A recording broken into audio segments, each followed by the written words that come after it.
This podcast is part of the Everyday Heroes Podcast Network, the network for first responders and those who support them. Disclaimer. All views expressed on What Makes Us Fire are solely those of the person or persons giving them. What Makes Us Fire does not represent or claim to represent any particular city or fire department, and therefore make the claim that all views and standpoints are affiliated with What Makes Us Fire and with What Makes Us Fire only. Any mention of certain fire departments or cities within the interviews are solely for informational and opinion-based dialogue.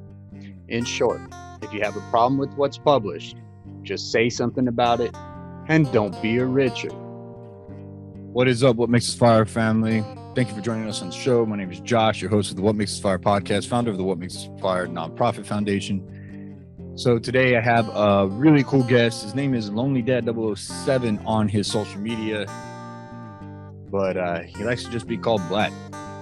And the reason why I asked him on the show is he's a veteran. And I found out he actually is a veteran of the fire department. Pretty cool, right? Well, what's actually a little bit cooler is that this man is sharing his struggle. And he's sharing his struggle in a way that not a whole lot of us can do. You guys have listened to the show before. You know, I look for people that are willing to talk about their mental health issues. And Black's doing it in a way, but I actually, believe it or not, had to cry a little bit with him. But he didn't get pissed, he didn't get mad, and he went with it. And I respect him for it. Saying all that, I'm going to let him do a lot of the talking. And you know me, I talk a lot, but Black here likes to share his story, and I'm going to let him do that. So, without further ado, here's my brother, Mr. Lonely Dad 007 on TikTok, social media.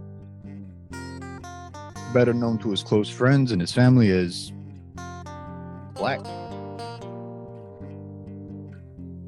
I agreed to you because of military and everything. So, Well, I appreciate that, man. You had others ask you?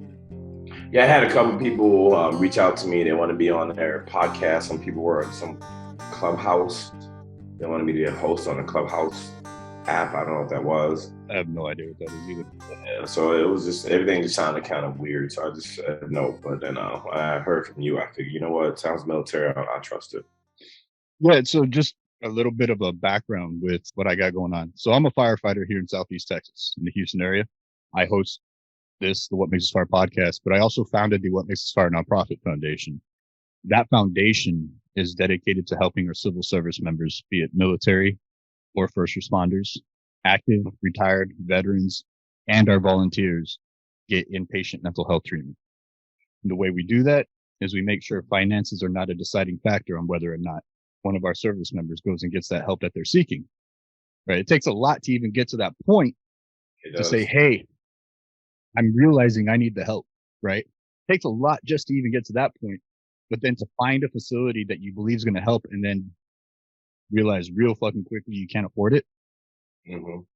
It's a huge defeat. The reason why I know that is because I went through it. That sucks. And so that's why I created the nonprofit, to make sure none of our service members, military or first responders have to go through anything like that. Right. We're going to take care of their families. They got grocery bills. They got a house bill. They got car note. They don't have to worry about missing work while they're dedicated to that program. Right. So, I got that going on. And then we've got the peer support network. So we're going to have a military peer support network, first responder peer support network, and a Gen Pop peer support network. And then we have a motivational speaking program and a mentorship program, not only just for addicts or anything like that, but people with depression, anxiety. They start having an anxiety attack, they're going to have somebody to call. So they start having like a depressive episode, they have somebody to call. You know, we always hear about those mentors or sponsees for people with addiction issues. You don't hear a lot of it for people that deal with other mental health issues. So we're creating that along with the nonprofit. And on this podcast, we have had a lot of military personnel. We've had other first responder personnel, and we're very mental health forward. right? And one of the main reasons why I reached out to you is because you're not afraid to show your vulnerability when it comes to your mental health. If you can call it a vulnerability, and we'll get into that. We'll get into that. You're not afraid. You're not afraid to break the stigma that is talking about it, that is letting people know where you're at. You know, too often we're too afraid of the judgment of others, especially our peers. Right. And your videos, I mean, hell, your name alone, you know, lonely dad, that doesn't really scream, hey, look at me, look at me.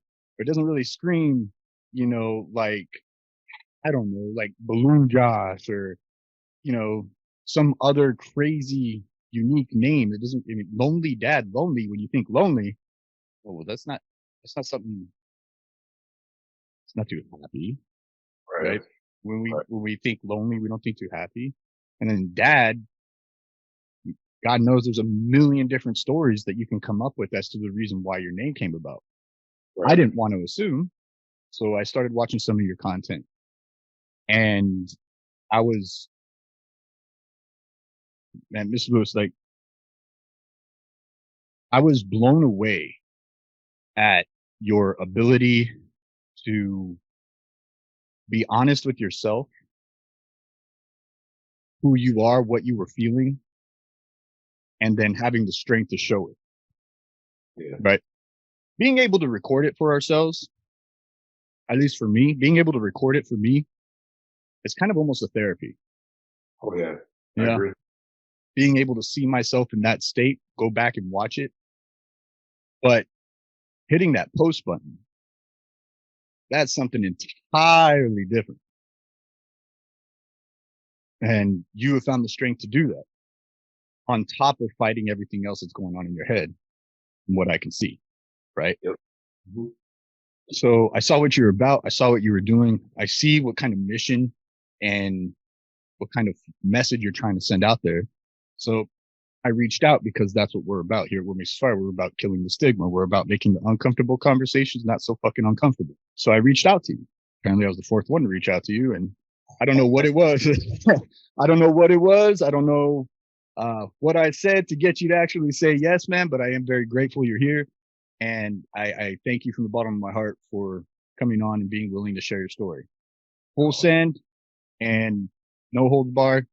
I do like to pry a little bit. However, if you don't want to talk about it, we won't fucking talk about it.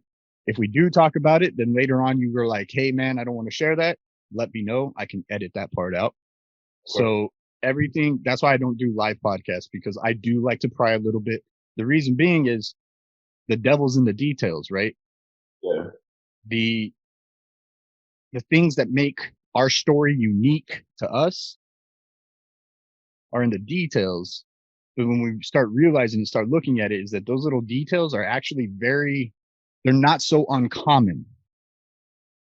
We're not so alone as we think. That's why I'll never say, man, I know exactly how you feel. I know how you feel. Man, I ain't never going to know how you feel. I'm not you. Right. I am not you. We can go through we can go through the same situation, but have two totally different reactions to that situation. I will never know how you feel, but I can understand how you got to that feeling. Right. That makes sense. Just so you know who you're talking to, I am diagnosed with severe depression, PTSD, anxiety, and ADHD, because who doesn't like to hyper focus on all that shit than, you know, somebody with ADHD.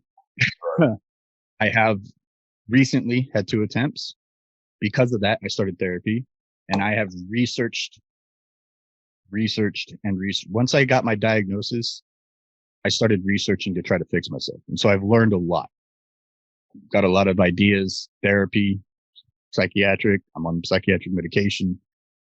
I want to give you full stop. You know who you're talking to. Yeah. So again, if we come across anything that you're like, nix it, or don't want to talk about it, don't worry about it. We don't have to. It's no big deal. The way I like to start is I want to get a history of who you are. And now when I say history of who you are, it's not this is where I'm at now. This is what I did. Now I like to start from the beginning. Start from give me baby Mr. Lewis up until the point of kind of where you're at. It can be as detailed. It can be as quick. It's up to you. But the whole idea is to show that just because we're military servicemen, we're first responders, just because you see us do this job does not mean we weren't human and lived a very, very, very similar life to the rest of everybody else. We still had struggles, just like everybody else before we became military servicemen, before we became first responders. We were human beings first, right? So I'm trying to break it down to that human level and let people know, hey, I started just like you, and I'm still just like you. So that's why I asked. So go ahead and hit me with it. Where are you from? Where'd you grow up?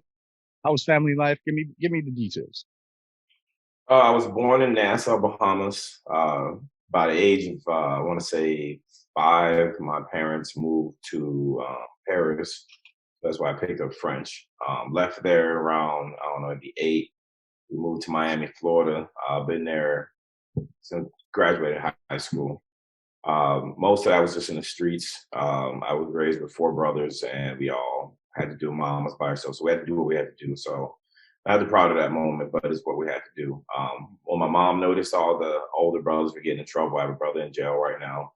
She kind of clung on to me and said, well, I can't have 4 boys and all just be mess ups. So she took me off the streets, put me in sports, got me in school, all that good stuff.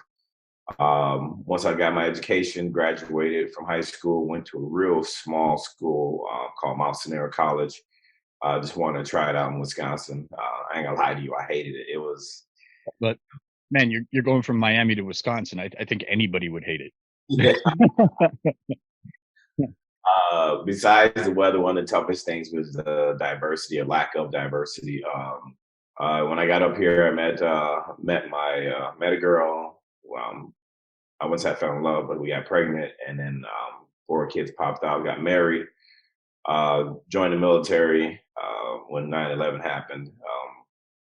After that, came back from Afghanistan. I'm not gonna lie, and I don't blame it on her, but I was changed. I wasn't the person I was. So recently, about 3 years ago, got divorced, and now I live alone, and I see my kids every other weekend. And just like yourself, I can admit to it. The divorce kind of effed things up a little bit, and I did have an attempt, or I was going to have an attempt, and it was my son who actually sent me a link on TikTok. It was some random guy crying about his family, and I thought, you know what?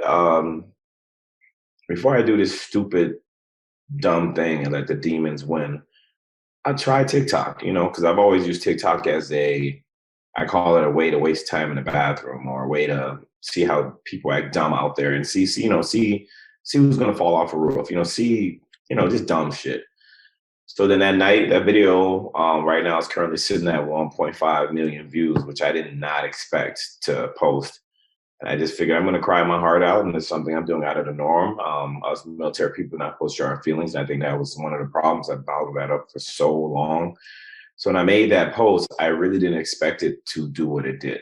I thought maybe a couple of military people, and I used to be an ex-firefighter, City of Madison. I thought maybe a couple of people jump in and say, poor guy, whatever. But I did not expect it to do as well as it did. And I feel that message from my son was a message from God saying, hey, you have something. You may not have your family, or you may not have the things you had before, but you have something that you were gifted with. And, like I said, I sing a little, I laugh a little, but I'm really silly, and I love making people laugh. So I figure I'm still here to provide that gift and that service for other people.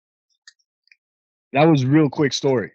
And like I said, it could be as quick or as long as you wanted to make it.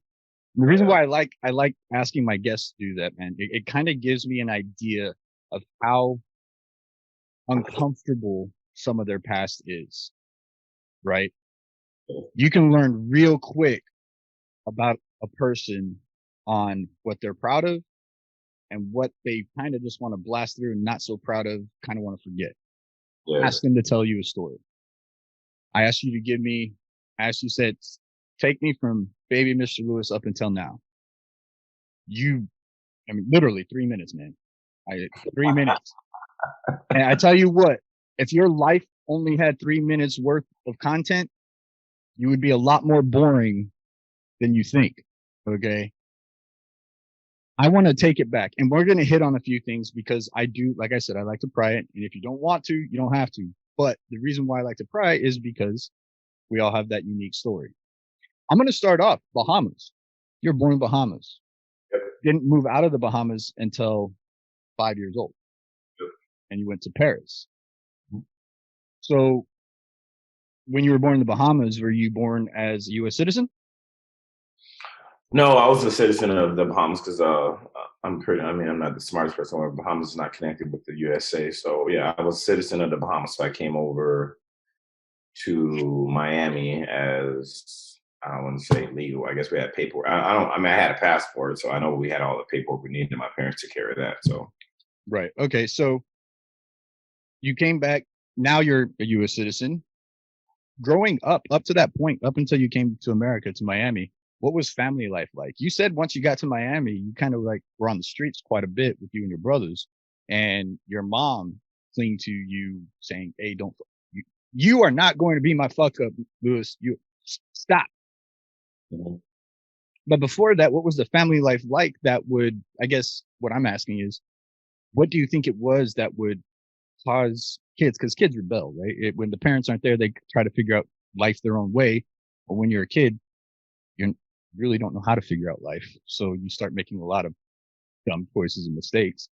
What do you think it was, your family life growing up, that kind of led you and your brothers down that path?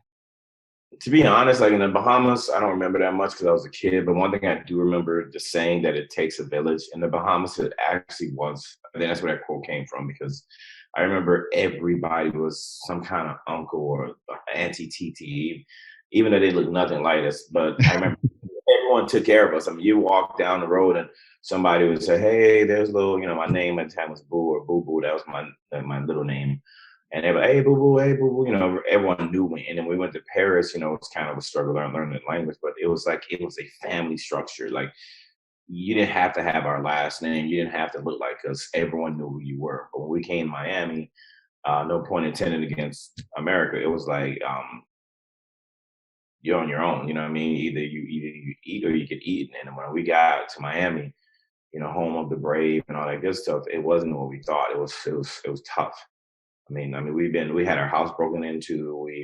We've had, I think my mom's car's been broken into, and it was like, my brothers, which were older than me, were like, "Hey, we need to eat too." So they obviously tried regular jobs, and I was the youngest, so of course I stayed home and played with GI Joes as a kid. Then I started noticing our house start getting a little better. We started having cooler stuff, but I remembered McDonald's does not pay that much, so then. So of course, my brothers, they kind of got in the game, and they tried to pull me into the game, and I did some stuff back in the days, but it wasn't something I was proud of, but it was something to make money. And I remember my brother telling me, "If you want to eat, you got to eat." So that's the difference, I would say, with Miami and Nassau and Paris, is that in Miami it wasn't family. It was like, you got to do what you got to do. So that was, I would say, that was the biggest difference, is that Miami, we had to do what we had to do to eat, to survive. My mom was single for a while, and it was just us four boys until my stepdad stepped in. When did your dad leave the picture? You don't mind me asking? I never met my dad, to be honest with you. I mean, I remember when I was 5, I know there was a guy that came around, sat on his lap, all that good stuff. And I think my mom called him the donor. I really thought that was his name for a long time. Like, donor was a messed up ass. So when I realized he was my dad, it just he wasn't in the picture. And so I realized it was just my mom and my brothers. I'm gonna point something out. Or let me rephrase. I'm gonna make an observation. I'm not gonna point anything out because, again, you and I obviously had two different life experiences growing up. Yeah.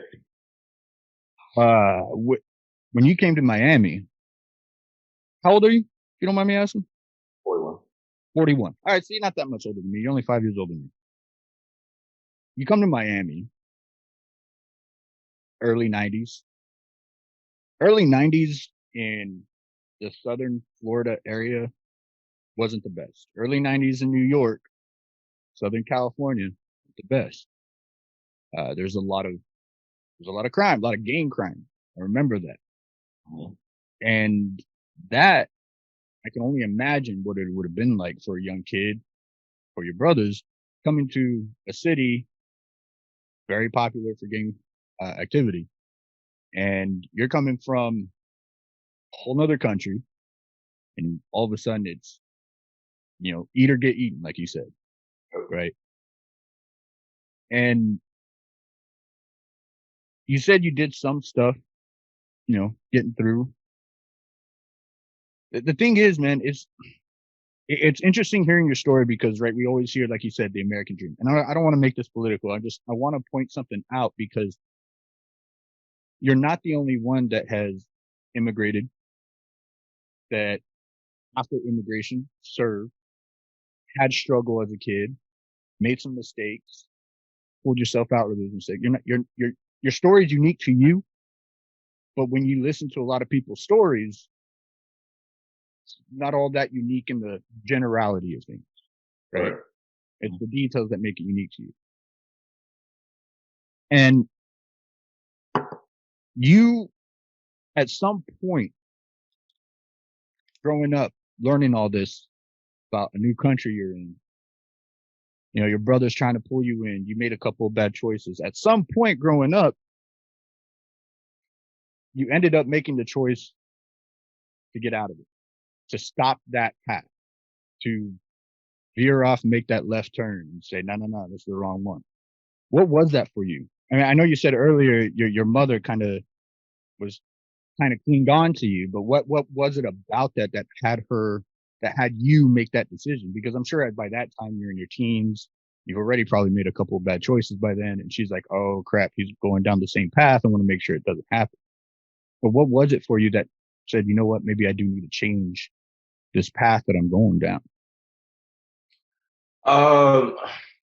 I'm not trying to get emotional or sappy, but the one thing that I can say that really did it for me, and I think this is probably why I have a cause of separation anxiety. It was a Christmas, and it was a Christmas I'll never ever forget. We were home, and my mom wasn't big on decorations. It was like, hey, who cares? Whatever, we're gonna take them out the next day. But she finally let us do decorations. And I remember we put Christmas tree up. I remember we had lights outside. It wasn't the best. It was ghetto. I'm not gonna lie. We had like one string around the house, whatever. But it was Christmas to me, and it was like amazing. And then I remember we ran out of some bulbs, or we ran out of something. And I remember my third oldest brother said he'll be right back. He was gonna go grab something for us. So he went to the store or whatever, and we're listening to Christmas music, whatever. We're all just kind of chilling. It was like a really good vibe.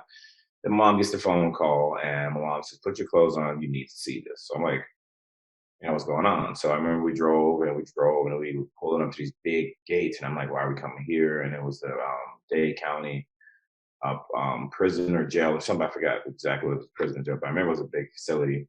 I remember the feeling it felt like getting touched by somebody, getting patted down, like going through the whole rigmarole trying to get into a facility.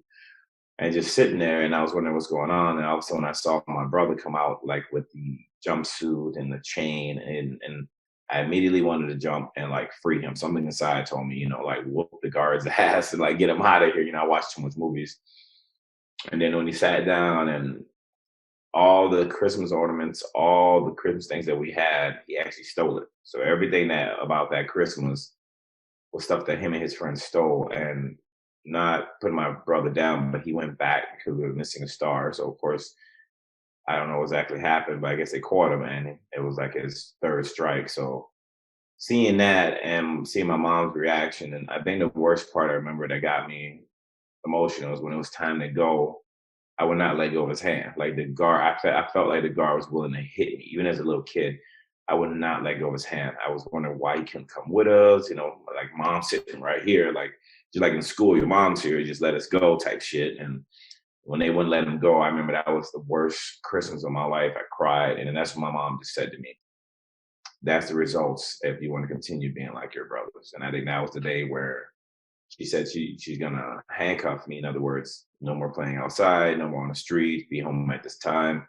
She put me in sports, and it was to the point where I thought she hated me, like hated me. And now I realize why she did it. So that was that point when I saw my brother in jumpsuit in jail on that day. Man, that's actually what a fucking woman, your mother. What a mother. To almost, and it's gonna sound bad, but it's not meant to sound bad. She almost used your brother as like kind of the sacrificial lamb to show you, hey, he is my son. I love him, but I love you too. Yeah. And she used him as the example to get you right, to get you on that right path, right? Mm-hmm. I know looking back on it, and when you hear the story, you're like, wow, that sounds kind of cold. But at the same time, if you really, really think about it, she did something huge, not only for you, for your brother as well. Mm-hmm. She made him have to see you in that state, missing him. Maybe that did something for him too. Like that's a mother thinking ahead of the game. Yeah. That's a mother being like, you know what? My boys want to act this way. I'm going to show them the results of their action. I'm going to show them the results of what happens. Hopefully this is going to like knock them upside the head. I mean, what a woman, man. And, I'm unaware of what state your mother's in, but I want to say thank you to your mother for being that kind of a mother. That's huge. Not a lot of people grow up with a mother like that. Not a lot of women that are mothers would even think to do something like that. You know, a lot of mothers would want to probably shelter their youngest child from seeing something like that. But she had the wherewithal to know this is going to hopefully, show him where it can lead him.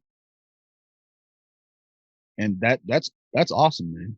And bravo to your mother. And I thank her for being that woman, because there needs to be more mothers like that, in my opinion. That tough love, that I'm not going to hide the world from you. I'm going to show you what it's really like. That kind of mother. Yeah. That's awesome. And then of course, being a single mother, still being able to think and be that way, that's also very big. Yeah, my mom she had this thing that she used to say about, like, I think I made a quote on my TikTok about it, because I remember she just hounded us. You can either be a person that plays chess or you can be a person that plays checkers. And she said, if you play checkers, you're going to jump on every first opportunity and not thinking about the results. If you play chess, you have 3 moves on top of your 3 moves. So she used to always say that to me. You catching the bus today? I'm like, yeah. She goes, what happens if the bus doesn't happen? So I had to think of a plan. Oh, I'll go to blah, blah, blah. So it was she always had that mindset with me, that always have a plan for your on top of your plan, just in case your plan don't work. So when I saw what happened with my brother, I'm not gonna get into it. Like, I came home and I ripped every Christmas light off. I think I almost broke the tree. And I think she let me have that thing, that tantrum, because she wanted me to see what it felt like. And I can honestly say that was a moment that changed my life, where it was like, okay, I don't know what my plans are. My mom so-called has a plan for me. I don't 100% like it, because it was boring as hell, which meant come home by 8. Don't, it was just, I didn't understand it, but I knew she had faith in me, but like, it was hard and I hated it. I didn't have a lot of friends. I didn't go out. And if it wasn't for sports, like, I think sports is what did it for me. When I got into sports, I went to school with Chad Johnson. He was our quarterback, Ocho Cinco, as they call him. Mm-hmm. That kind of built something in me, that I knew that a lot of leadership came out of me. Like, we were in situations where our coaches would tell us to figure it out. And I don't know if it was just the teaching from my mom about planning. I was always one that had a plan. Hey, we're going to run this play. If that don't work, we're going to run that.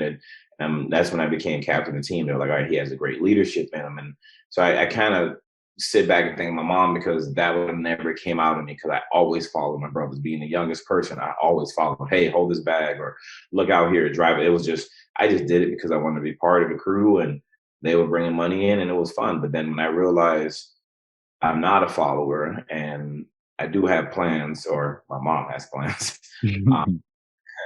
and there was a goal, there was a mission at the end of that tunnel that would need to be completed, and then that was college. And Well, it was college to bring my ass back home, but obviously I got someone pregnant and got married, but it worked out anyway. So When did you start realizing that about yourself? I know you said during sports and stuff, but when did you have that aha moment? And what was that? What was that? What did that feel like when you realized I know I can be better than this? Like, obviously you're following what your mothers were saying, but sooner or later, at some point, you decided to make that decision your own, right? Because at some point we can only follow our parents, advice and direction for so long before we start making that decision to be that person on our own and not being forced to. When do you remember when you kind of transitioned and said, you know what, this is who I'm going to be. This is where I want to go. the moment I remember for sure that I was proud of myself that I made my own solid decision was we were teenagers. I think I was about 17 or 18. We were out on the town. There's a place down in Miami Beach called, my downtown mine called Bayside. It's a beautiful place. Like if you ever visit, go downtown Bayside. And it was getting close to that time. I had a little stupid wish watch that had a little timer on it, so I knew it was time to go home. And a couple of people pulled up with cars, and they were like, "Hey, we're gonna go do this. You guys should go." And everybody wanted to go. I forgot what it was, but something inside of me just I just kept hearing my mom's voice, like, don't, you should know good and bad. And there was this weird, eerie feeling not to go. And I just said, I'm not going to go. And I got called all kind of names, lame, pussy, whatever. And I just called the bus and went home. But the best part about it wasn't the fact that he got in trouble. The next day, I'm at school and some of those friends were missing. They got in trouble. They did this, they did that. And I didn't tell my mom because mom would have easily said, I told you so. But it finally hit me. That's when it hit me. Like, if I would have played checkers and jumped in that car, I would have been in trouble too. And because I made a decision to go home, I don't have a record. I mean, you can look me up. I don't have a record, never been arrested, and I'm proud of that. But if I would have went, my dumb ass, how silly I am, I would have did whatever they did and got in trouble. So that's when I realized to start thinking 3 steps ahead. If I get in this car with you, what can possibly happen? If I go on this bus, what can possibly happen? And then that's when I figured I'm gonna start living my life that way and just think things through before I just do it. That says something about your character being able to come to that realization, so young. A lot of us take, we make stupid decisions all up into our 20s, to our 30s sometimes. You made that decision at at a fairly young age, and that says something about your character. And I'm going to use that to kind of let's push forward into your past here. You graduate from high school and you started making this decision for yourself to live in this life of, on the straight and narrow, making sure you don't make mistakes, being a leader in sports.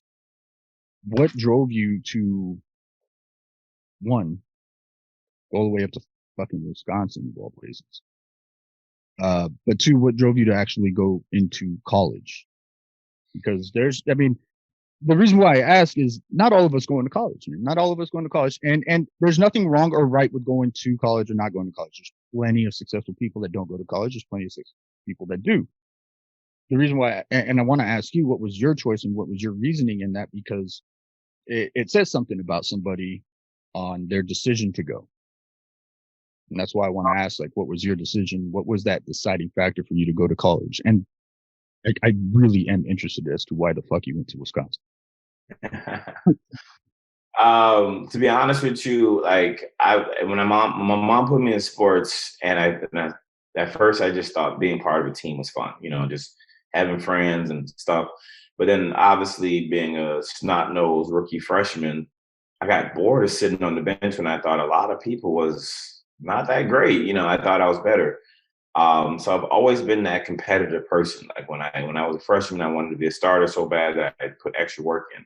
So as far as college, my mom always told me, you're the first one to get a 3.5 in our family. And I don't know, I know it sounds really conceited, but that just drove me. Like I want to be the first for everything. I want to be the first. And that fought me. So when I asked my mom about school, she got really emotional. She says, no one in our family's ever went to college, like no one. And that kind of drove me to say, you know what? I want to be the first. I want to take this negative, the Lewis boys, when the Lewis boys around, there's drugs, whatever. We had a reputation, and like the name Black has been in our name forever because like that was our street name. If you were a Lewis boy, our name was Black. I mean, till this day, I still have friends who call me Black because that's just stuck with me. So I wanted to get out of that stereotype and I wanted to be the first. You know, like I don't know, it was competitive. My mom said no one made it to college, and I was the youngest of the four boys. I always wanted to be better. I'm the biggest now as far as lifting weights, but I was always competitive. So my mom said, "Hey, you're going to college. I don't care where it's at."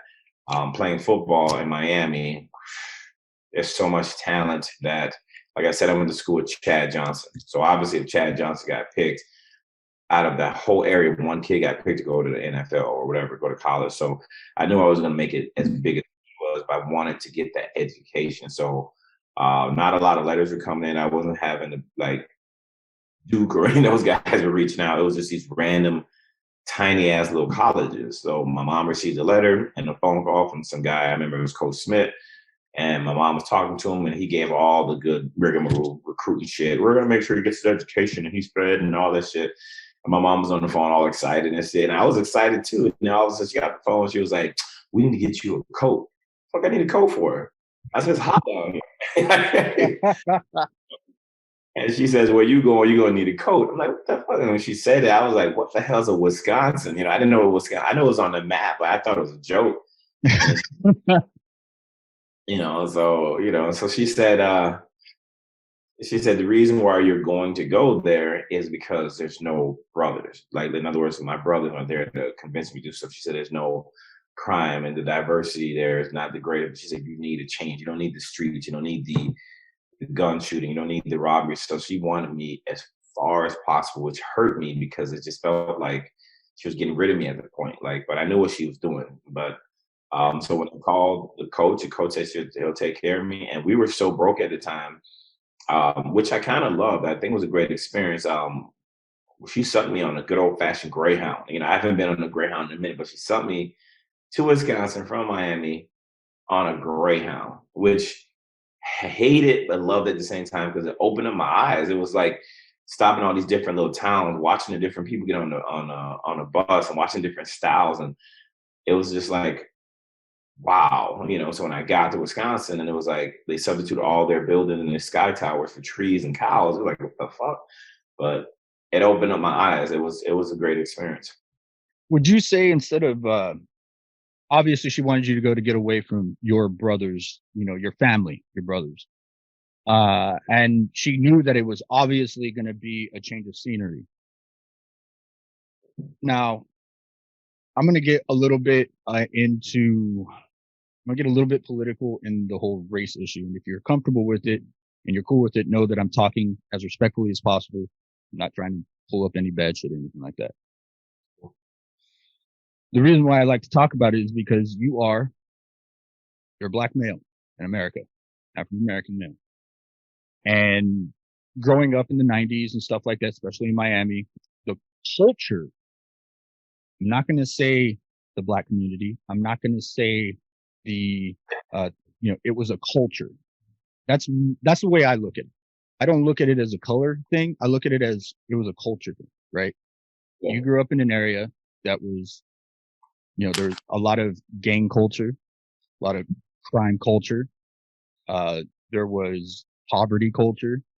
Yep. You grew up in that area, and unfortunately, in that point in time, a lot of that culture was made primarily of, black race, Hispanic race, especially in Miami, and I can say that because I grew up in El Paso. So in the 90s, it was Hispanic culture. The gang culture in El Paso was huge. It was all Hispanic gangs. Yeah. And I know in Miami, it was a little bit more diverse. And I call it a culture. It wasn't an ethnicity thing. It wasn't a race thing. It was just that kind of culture brought in those type of people. That's all it was. I equate it more to economics than I do to race, to be honest with you. Look, I'm a numbers guy. I'm a very math guy, and math shows that poverty-stricken areas are higher in crime and gang. True. That's more of an economic thing to me than it is a race thing. But I also understand the history of America, and we're not even 100 years into the civil rights movement and all that stuff. So I still understand there's a lot that's changing. There's still a lot of growing and growth pains and all that stuff going on. But you coming from this culture of Miami and being surrounded by people of that same culture, now let's do a 180 about face. We're going to send you to Wisconsin. And now the culture is farming. The ethnicity is way different. How did that, when you got there, you kind of divulged a little bit into it, but when you got there, were you shown or were you treated any differently because you came from that different culture? Or would you equate that to because of your race? I know it's a tough question, but I want people to hear your story and your experience through this, because there's a lot of people that go through similar experiences through this. You're going from Miami, where you're surrounded by a bunch of different people that look like you, talk like you, act like you, your culture's all the way around, your ethnicity's all the way around you. Now you're going to a brand new area. Let's be honest, you're a black male in a white dominated state. Okay. But besides that, the culture itself is completely different. Wisconsin doesn't have a lot of gangs. And Wisconsin's a bunch of farmers. Now, if the farmers had gangs, that'd be different. That'd be weird. I don't know what they'd be doing. I don't know what they'd be fighting over. You took my cow, whatever. I don't know. Right. But you're fighting over cheese or something. But what was that like for you, having this complete culture shift going into college? Yeah, I mean, the one thing I can say about Miami, and the positive thing I can say about Miami was a big melting pot. Like, it was like somebody could be wearing anything, or somebody could be wearing this, or people could be holding hands. You could see two guys, two girls. It was such a blended clusterfuck of different things that nothing shocked you. And Miami, we're bold with colors, we're bold with what we wear. People try new stuff. So as far as the culture, what you're talking about, when I first came to Wisconsin, I wasn't sure people were staring at me because, well, why does he wear his clothes that way? Or why is he wearing those colors? Or why is his hat tipped? Maybe that, but the one thing I knew for sure was I felt like, that song they sing the kids, one of these things are not like the other. And I felt like I was out. So being in Wisconsin, it was like being in a big bowl of white milk and I was that one little chocolate chip. You know what I mean? I wasn't important enough, but I stuck out. So when I first came to Wisconsin, I remember a day correctly when I first came, the bus dropped us off. And one thing I noticed was the air was clean. I mean, I felt like I could breathe. And it was like, I looked around and I was waiting for coach to come pick me up. So I decided I'm going to go to a local, it was a pizza thing across the street. I said, I'm going to just go there real quick, see if I can use your bathroom. I went over there, walked in, and just like you see in the movies, no fucking joke. It was like everybody named Mama stopped what they're doing to look at me. It was like, I felt like I walked into the Twilight Zone. I walked in and I'm like, hey, y'all got a bathroom? Like, even like people doing the dishes stopped. It was like no one answered at first. I was like, I felt like I walked into a Twilight Zone, but then a young lady came over. She said, the bathroom's over there. You must be new in town. I said, what threw me off? And she said, you don't look like us. But I didn't know what that meant. I didn't know what that meant, like my clothes or the color of my skin. So I took that personally. When I looked in the room, there was another brother in sight. There wasn't even anything besides Caucasian. I even looked at a guy. I was like, please be a little bit Indian or like, he goes, nah, I just tan. I'm like, damn it. So then it took me a minute to realize I'm not in Kansas anymore. You know what I mean? But right.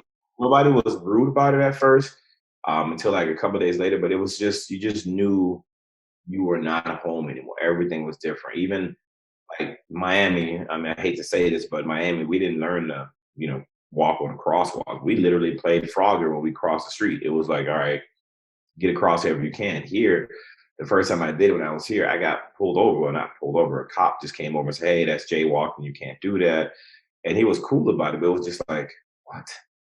We used to cross the street in the middle of the street every day in Miami. No one said shit to us, But growing up in Wisconsin, it was almost like I had to learn to adapt really fast with the way things were around here. And some of the things I had to adapt to, I was proud of, but it was just, you had to.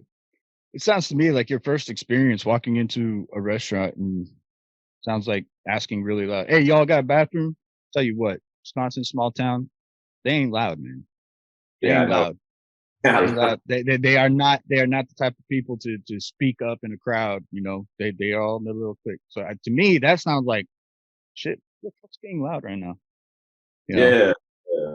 Yeah. And I can't equate your experience to anything that I've been through other than, you know, moving from one city to the other and just being the new kid. Yeah. But I definitely understand that's a huge culture shift, right? You're going from a melting pot to pot that's just for one cheese. You know, it's that was a Wisconsin joke, by the way. I got caught. You definitely have to adapt, right? You don't want to stick out so much that it makes you look bad, but at the same time, you still want to keep who you are intact. As you're going through college and you're going through school and you start playing football, did you notice that changed a little bit? People starting to get to know you a little bit more once you were there a little bit. Did any of that change for you? It did change, but the only thing I didn't like about it, like when I was in Miami, I was accepted just for being me. Like people knew who my brothers were, so there was a lot of people that respected me. There was a lot of gangs that respected me because who my brothers were. They did best with me. But I felt that with Wisconsin, I had to associate myself with something positive for people to recognize me. So like when I first, we started playing sports and we used to like the town was so small, we used to walk around, no one said nothing to us. And and the sad thing is, I'm not trying to be funny, but it was like when I saw another Black person, I felt white. I felt like, holy shit. I'm like, hey, and the other Black people, what's wrong with this dude? It was like, I felt excited to see another Black person. So when I met other Black people, it was like listening to their stories about where they were from, because like that school was very smart. It knew, and I'm not trying to sound conceited, it knew most of the towns were down south. So they recruited a lot of down south kids to improve their sports. So when I met the other Black people, it was like, hey, what's up? We shared the story. But then once we started playing sports, the town recognizes, hey, you're number such and such on the team, aren't you? Yeah, hey, do you want to drink? But the reason why I didn't like that, I felt like I had to prove myself to someone or be associated with something for me to get that hello or that hi or hey, do you want to drink? So once that started happening, started playing sports, and I adapted to some of the stuff, it got better, but I still was missing home. It wasn't home. I felt like I was not. And I was like if I was around, no offense, I'm not trying to start a race war here, but when I was around certain white folks, they would say things that back in Miami, we would be like, hell no, that's racist as hell. But here I had to I can't fight the whole Wisconsin, people. So I was like, well, some things you just let slide or you ignore or you keep yourself away from. But like I said, once I got like us military, we overcome, we adapt and we overcome. I got associated with the area. It came a little easier. It wasn't home, but it became a little easier. I want to challenge your thinking here a little bit. You said something that you had to associate yourself with something good for people to actually start kind of accepting you for who you were there and everything, right? Kind of had to prove yourself. Right. Let me ask you something. You meet somebody new, you trust them right off the bat? You have to earn my trust. Do you think maybe that same type of mentality could have been applied to the people of Wisconsin when you showed in? Maybe they thought you got to earn their trust a little bit. Definitely.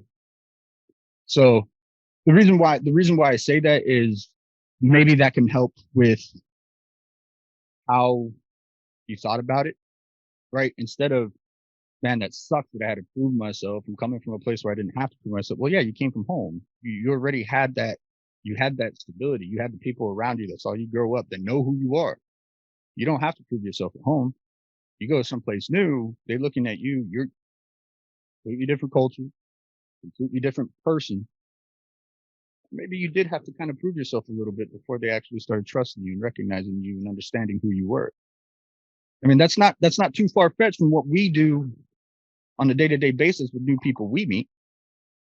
Yeah, I mean, just to kind of give you more of a I was bored one day when I first joined the military, and I wanted to do a social project with myself. So this probably help you explain what I'm trying to say. Like, for example, one day I was bored and I just got off a drill. I literally just got off a drill. So I was going into a store, and one of the big things, I forgot my cap. You're not supposed to go outside without a cap. It was a military thing.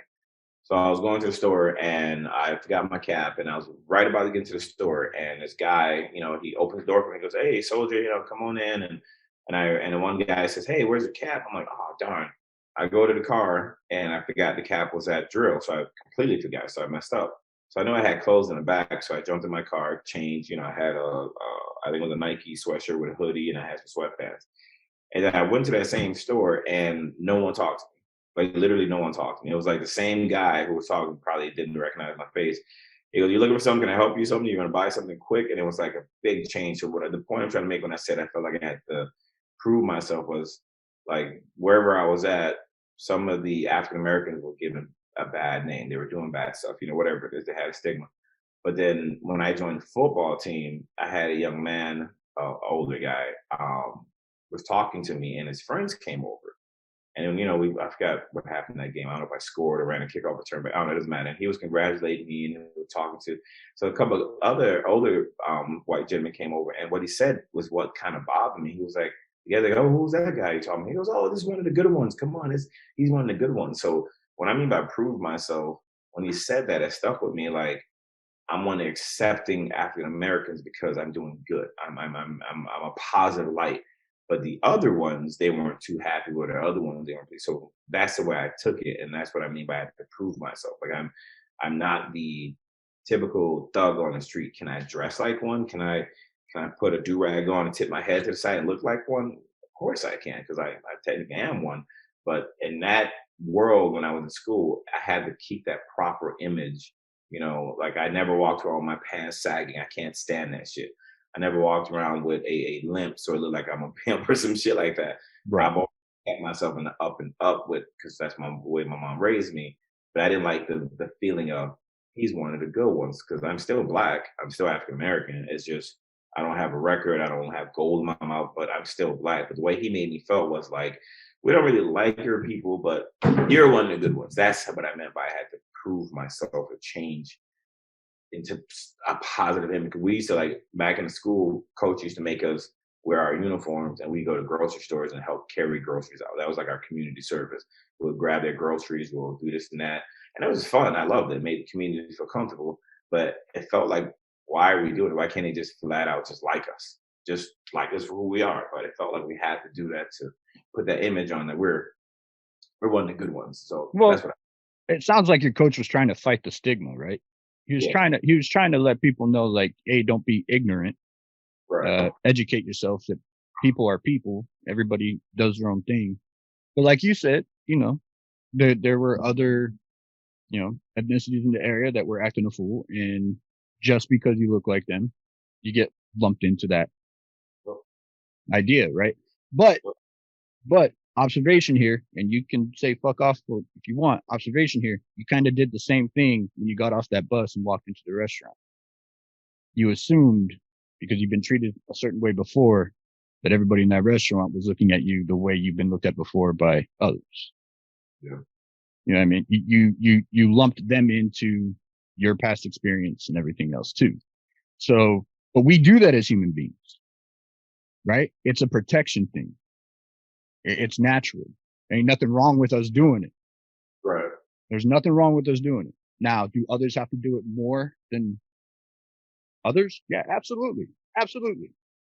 There's definitely us people that have to do that more often than others, because there's a stigma and there's an idea tied with the way that we look, that we dress, color of our skin, whatever, right? The way we talk. There's a stigma. If somebody came and talked to me, man, this guy's an asshole. Well, no, I'm not an asshole if you get to know me. Right.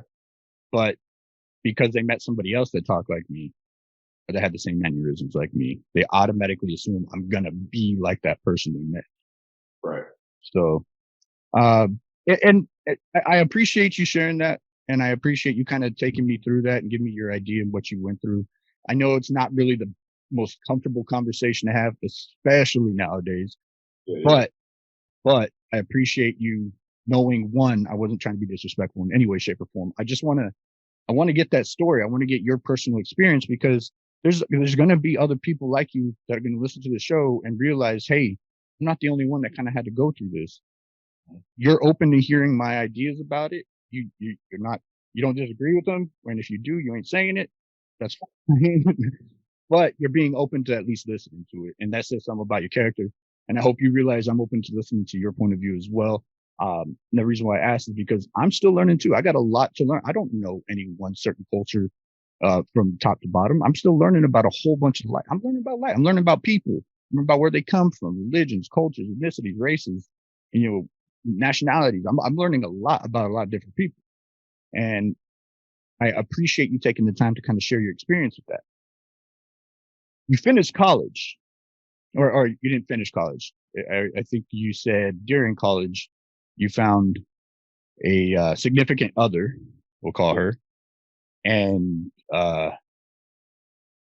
was it a oops or was it planned?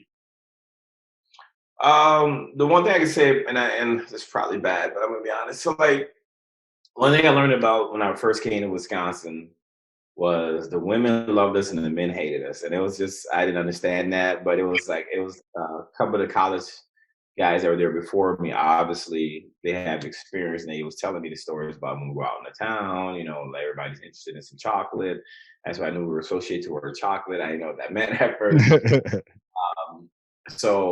Being in college, you're a good looking young man yourself. Like it's college, you just have fun, and it was a little easier because the supply and demand was high for us, And my first experience with snow, I remember this is probably why I chose this young lady.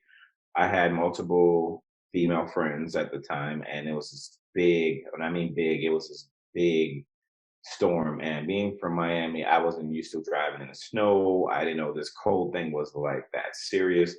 And I think I called everybody on the map, like, hey, I ain't got nowhere to go. It's snowing out here. I'm afraid I'm gonna be stuck in the storm. And I heard horror stories. If you're in your car and your car dies, you'll freeze to death. So being who I am, I was like, shit, that's not the way I want to go, So when I called everybody, every female was just cold shoulder. Like, hey, no, I can't, blah, blah, blah. And, being the race thing, I can't have you in my house, blah, blah. So a lot of these girls I was dating, undercover secret type stuff. So the young lady that we were talking about, I remember calling her, and the answer was no at first because her parents were not having it. And then she called me. She says, park down the street, walk, this many blocks. I'm going to have the patio door open for you. There'd be blankets and stuff next to my bed on the left side. Just don't say anything. Like the fact that she took that risk of getting in trouble with her parents to let me in and like shelter me, it was definitely not a whoops. It was more of a wow, you're the first one that cared about this than everyone that cared about the other stuff, So obviously we grew together and we had kids and more kids, and obviously we got married. So yeah, I can honestly say she was the love of my life, but obviously now things didn't work out. So it's 20 years later, divorced. 20 years. I was married for 20 years, 4 kids. Yeah. Oh man. Just side note, I'm gonna share a little bit with you. I'm going through a divorce right now. And I have 2 kids, 14 years together. Just a couple of days ago would have been our 10-year anniversary. So I'm actually still going through the divorce right now, but I still love her, still care about her. She's my children, and I'll still do anything for her. We're just 2 different people now, especially after I've been going through all this mental health stuff and everything else. And the reason why I asked, I know, you're probably still going, I know it's still fresh on your mind. The reason why I know that is because of your content that you put on social media. Obviously, it's still fresh on your mind. At what point during all of that part of your life did you decide to say, you know what, let me go ahead and get into the military? I remember the exact day. I remember the exact day when I decided I was going to join the military. I remember it was the most awkward day ever for me. I grew up with my mom. She believed in all the extra spirits and stuff. So I'm an empath, So she says I'm an empath, feeling peace, feeling. So I remember exactly on that day on 9/11. I remember walking to school, backpack and all, and the hallways, the road, it was just empty. It felt like there was no one around. I was like, where is everybody? So I remember walking by the cafeteria and everybody was surrounded around the TV. I mean, like everyone was around. We had like our cafeteria had multiple TVs. And I was like, what, like, like Janet Jackson, Blue come out again? Like I didn't know what was going on. I went up there and I just saw, like, the moment I opened the door, I just felt that heavy weighing feeling, like everyone was just down. So I walked up to the girl, she was crying, and she told me, hey, a plane just flew into the building, blah, blah, blah. And just watching that scene, I literally got upset. Like I'd never been that mad in my life that I literally wanted to hurt something or someone. And I remember that same day we had ROTC program at our school. I went right to the place and I just said, hey, sign me up. I don't care what I have to do. I don't care what position you put me in. Sign me up. Like it was like to be honest, like a revenge thing. I was seriously just mad. And then talked to a recruiter. Then he said something about college and paying for school. I really didn't care about that part. I just wanted to join. And I think that's what got me into the military at first. When you finally did make that jump into the military, how old were you? Ooh, good question. I was in 17 years, so I was still fresh in about 20, 21. No, I had my first kid at 20. So about 21. I left my kid behind with my soon-to-be wife. Okay. When you went in, what branch did you go into, and what was your MOS and everything like that? Branch I went into was Army. A lot of people get that confused because my little post I made jokes about the Marines, but I am Army, and I was 11 Bravo. 11 Bravo. You also, I do know this because of your content, you are a combat veteran. Yes. And we're gonna go into a little bit of your military background because obviously this is what makes us fire. You talk about our civil service members and what they went through and how they associate that with their mental health. But I want to get a backstory as to when you started realizing that the job was contributing to that mental health anguish, right? And mental health disease. I call it a disease. Other people call it injury. To me, it's a disease. To me, it's literally your brain not working like the rest of the world's. It's a disease. Right. So when you, as a combat veteran, I'm not going to ask you to relive what it was that you had to live through. But what I am going to ask you is, when did you start realizing that the job was having an effect on your behavioral health, your mental health?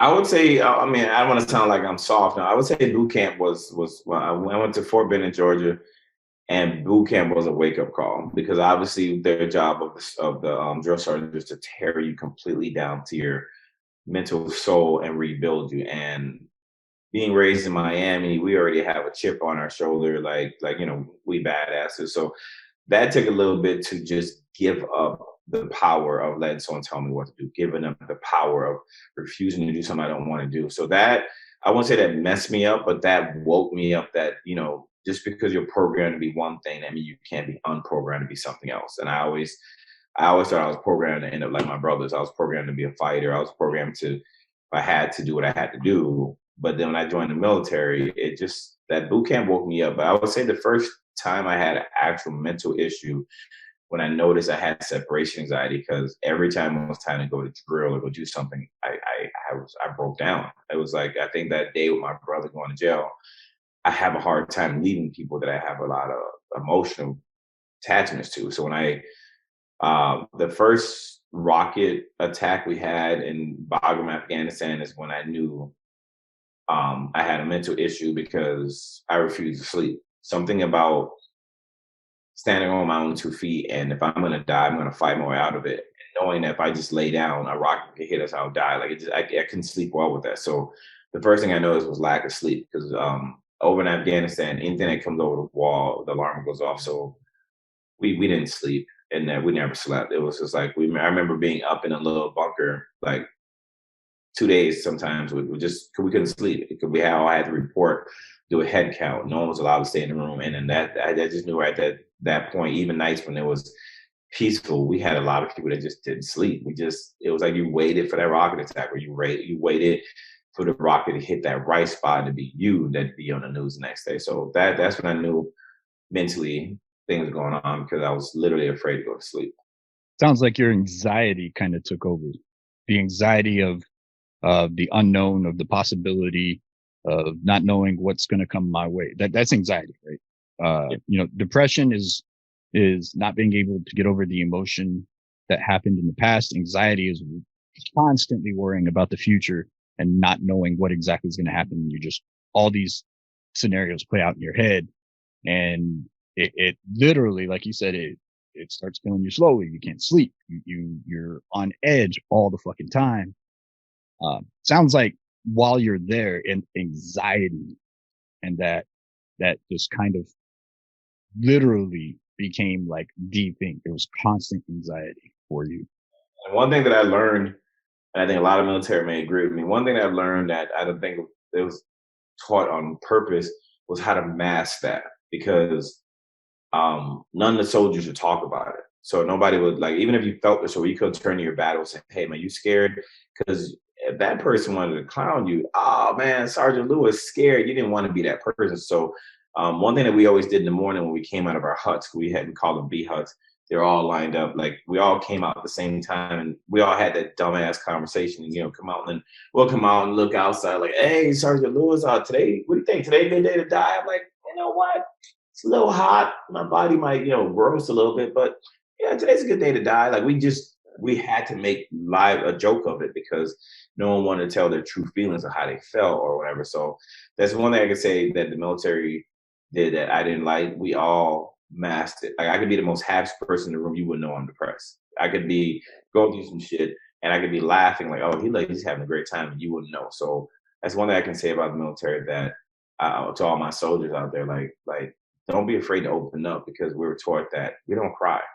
Pain is weakness leaving the body, blood makes the grass grow, all that good shit that we were taught. I think really fucked a lot of people up, because no one talked about it. No one wanted to talk about how they really felt. Right. And I think personally, the idea comes from that if you do talk about your emotions, you talk about being scared, you talk about being sad, you talk about being anxious, right? That apparently for some reason, the idea of weakness is tied to that. And really, the weakness, in my opinion, is doing what everybody else does, right? You're falling in line. You're doing what everybody else is doing. And what do the greats do? What do the people that succeed do? They fight against the grain. They don't do what everybody else does. Yeah.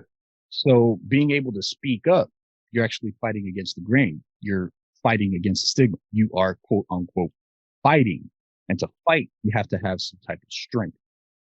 So in my opinion, being able to speak up and share where you're at mentally at all times actually shows more strength than it does weakness, because now you're fighting against a stigma. You're not doing what everybody else is doing. Yeah. And just because you're sad, just because you're anxious, just because you're depressed, doesn't mean you can't do the fucking job. I can be scared as shit and still run into a burning building and do the job the way I need to do it. True. You can be scared as shit and still be in a combat fight and still make the right shot every single fucking time. There's nothing that says if you're scared, you can't do the job right. But there's this stigma, there's this idea tied that if you let people know you're scared, you let people know you're sad, you're not going to be able to perform to your best of your ability. Bullshit. Right. Bullshit. For sure. I'm a depressed, I am diagnosed severe depression, but I still have happy days. I still can laugh. I still have a good time. I still go out with my friends. I can still do my job correctly. Now, can it be debilitating? Yeah. If I didn't start talking about it, and if I didn't realize what was going on and I allowed it to take over, yeah, it can become debilitating. But I'm going to ask you something. When somebody has diabetes and somebody has cancer, when you do nothing to prevent what could possibly happen, can you become debilitated from it? Yeah, absolutely you can. Same thing with mental health. You don't do anything about it. Yeah, you can become debilitated. You become debilitating. But people that are trying to make themselves better, people that are treating you, I know a bunch of diabetics that do a damn good job on the fire ground. Oh yeah. I know a bunch of people that when they are actually taking care of their issue can still live a pretty damn normal life and still perform to the best of their ability and better than others. But the thing is that they are taking care of it. Yeah. They made the choice to start working on themselves, right? I think that idea needs to start being talked about amongst our civil service members, military and first responders.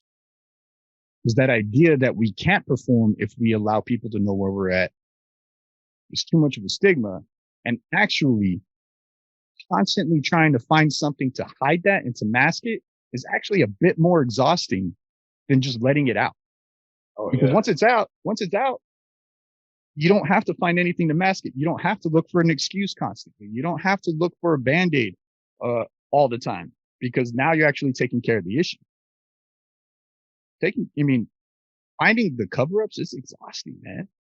Oh yeah. Constantly finding to have an excuse, constantly looking for something else to take away the pain. Alcohol, drugs. I mean, that shit is exhausting And expensive. and extremely expensive. When you come back from, how long were you in the military? 17 years. 17 years. During those 17 years, did you ever take the time to actually start taking care of your mental health? Not until I got out. Not until you got out. What was it that kind of pushed you to realize, you know what, something's not right. I need to go talk to somebody. I need to start getting help. I need to start taking care of this.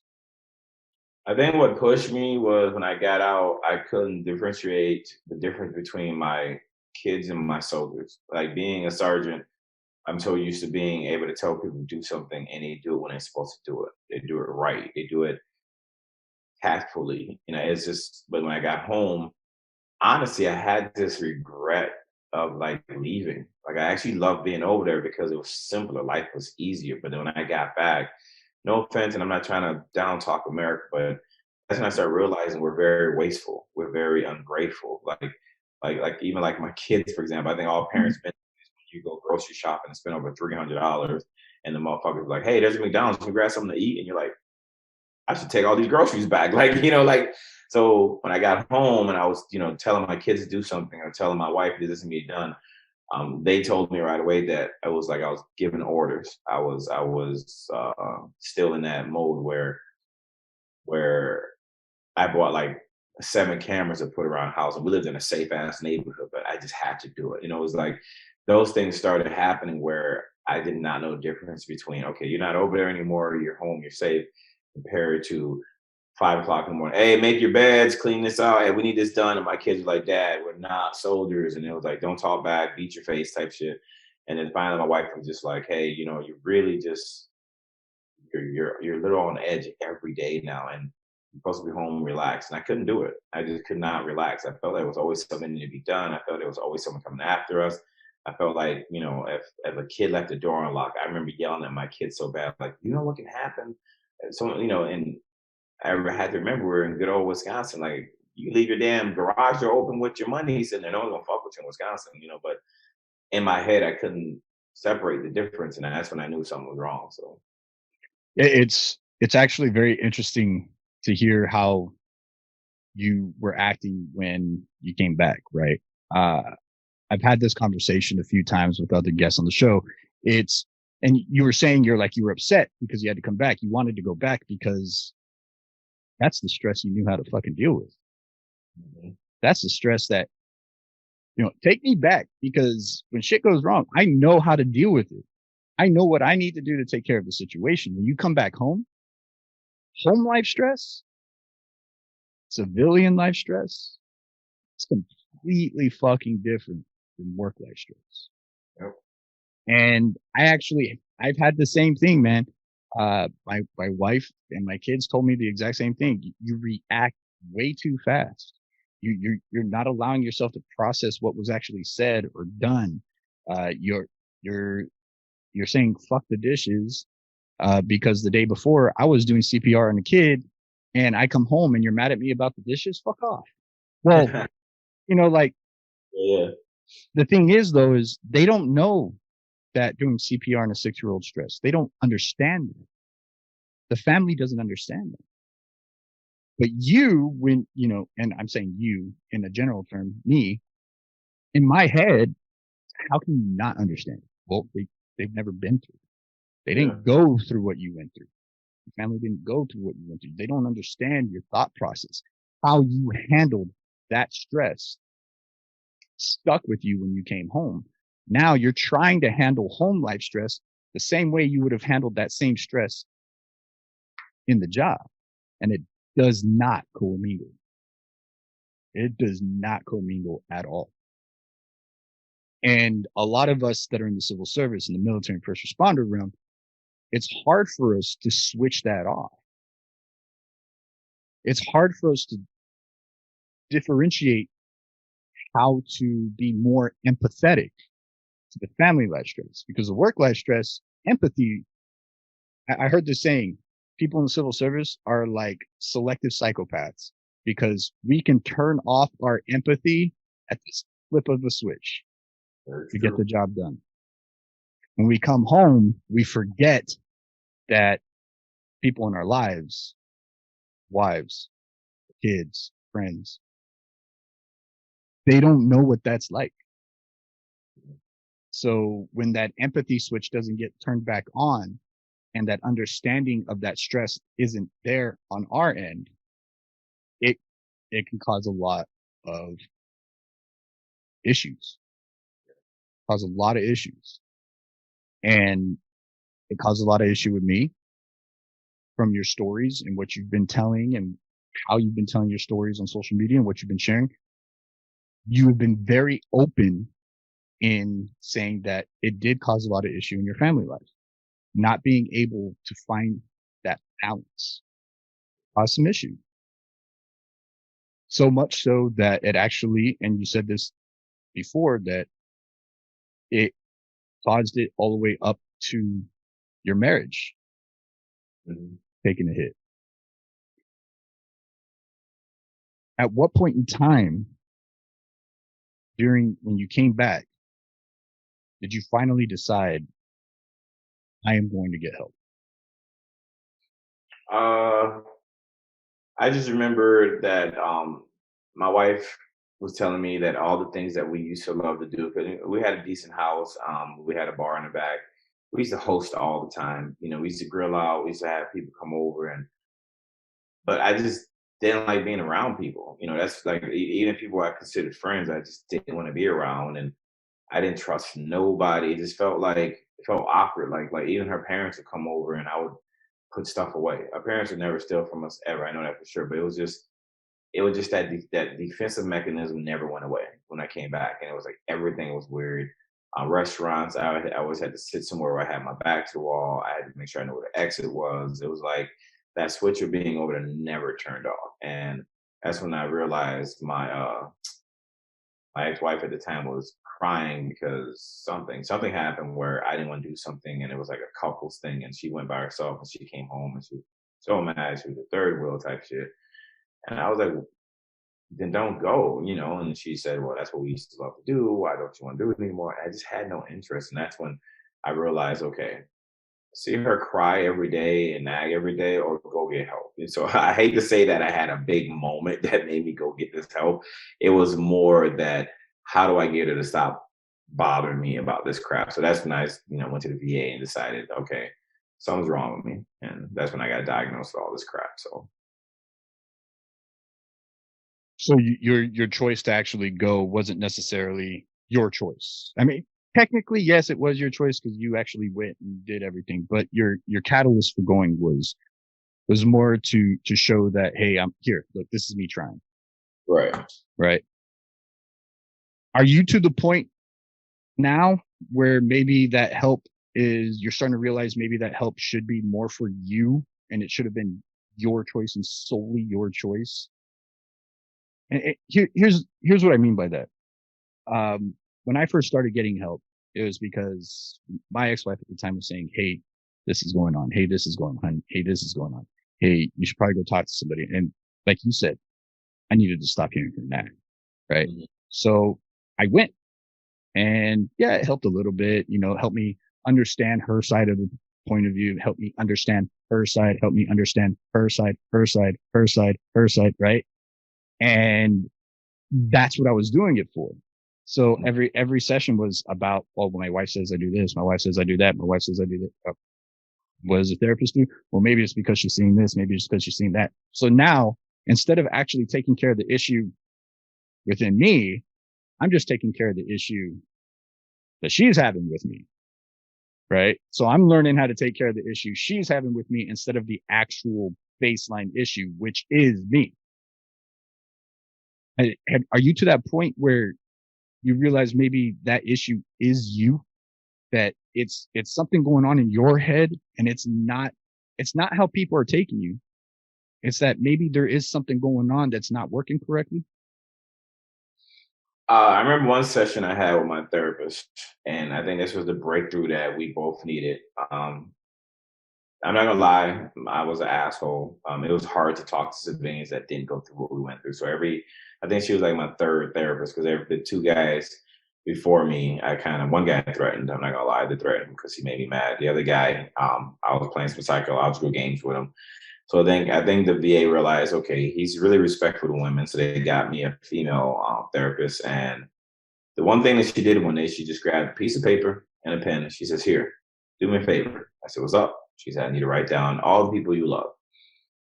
Bet, easy. I think I got down to like number 19, and she stopped me.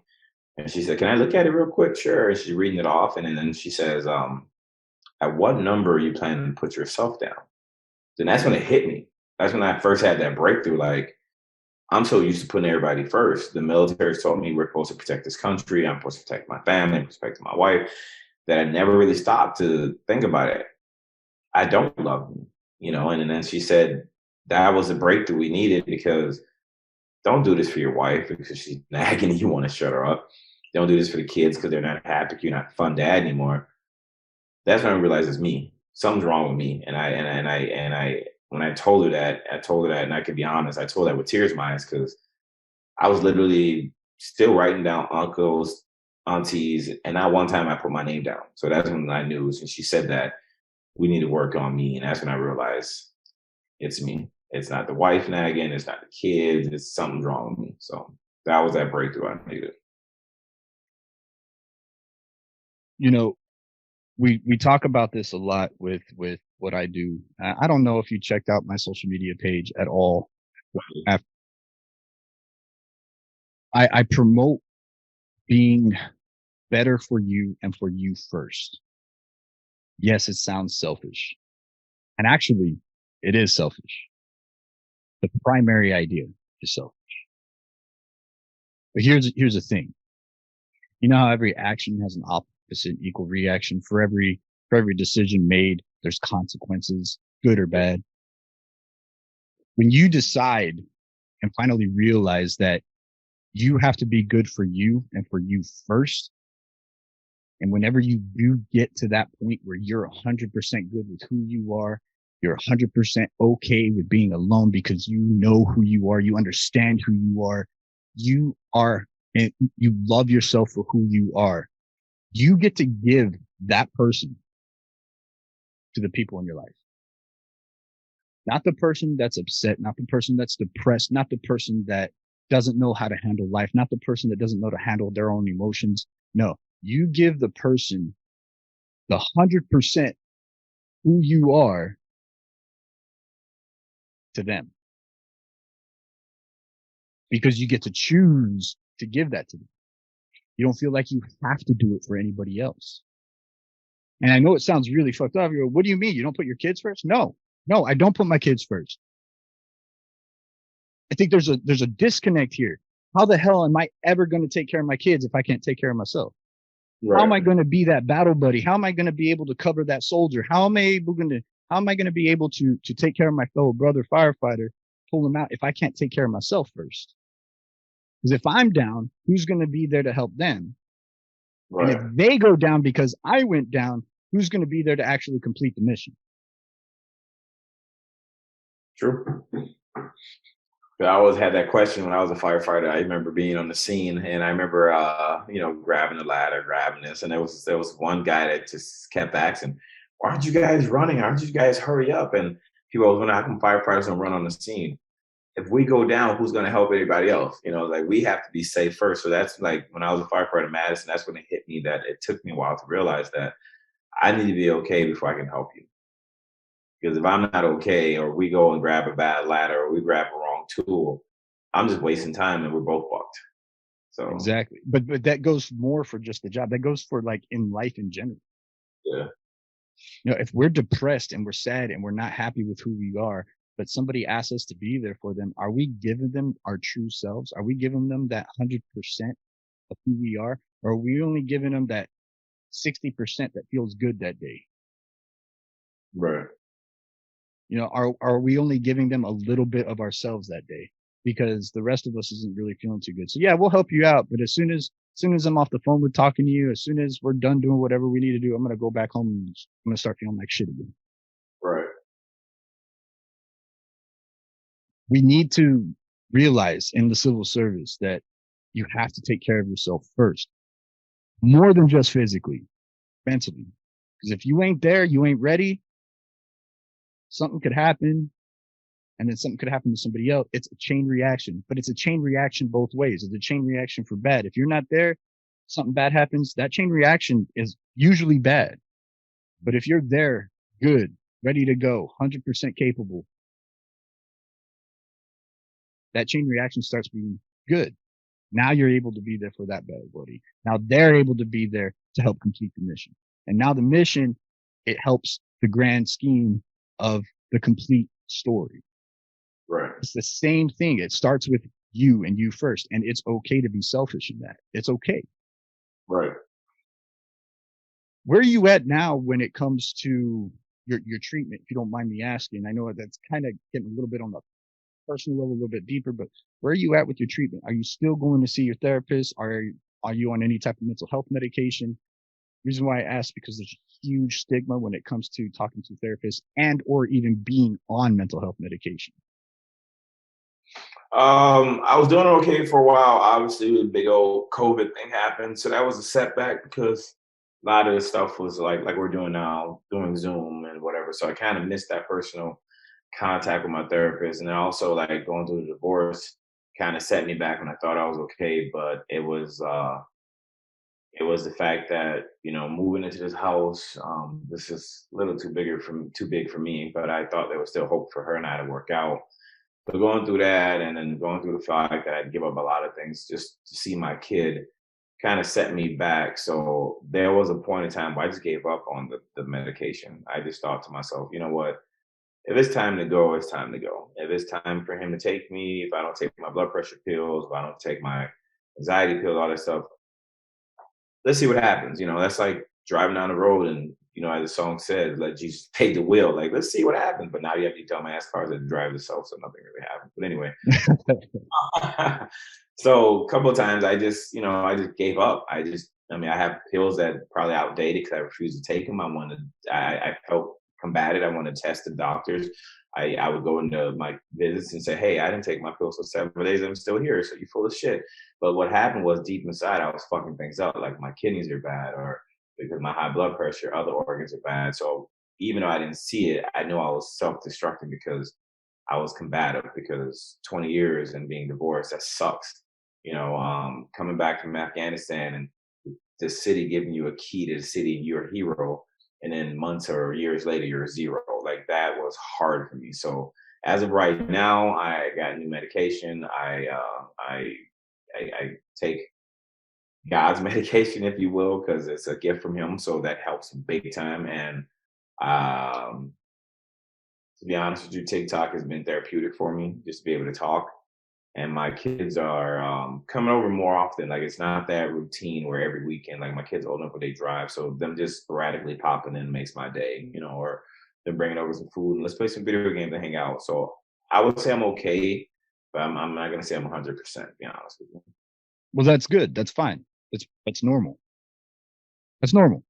You hear, I know you hear a lot of this saying, especially on social media, and especially because you're on mental health talk, TikTok.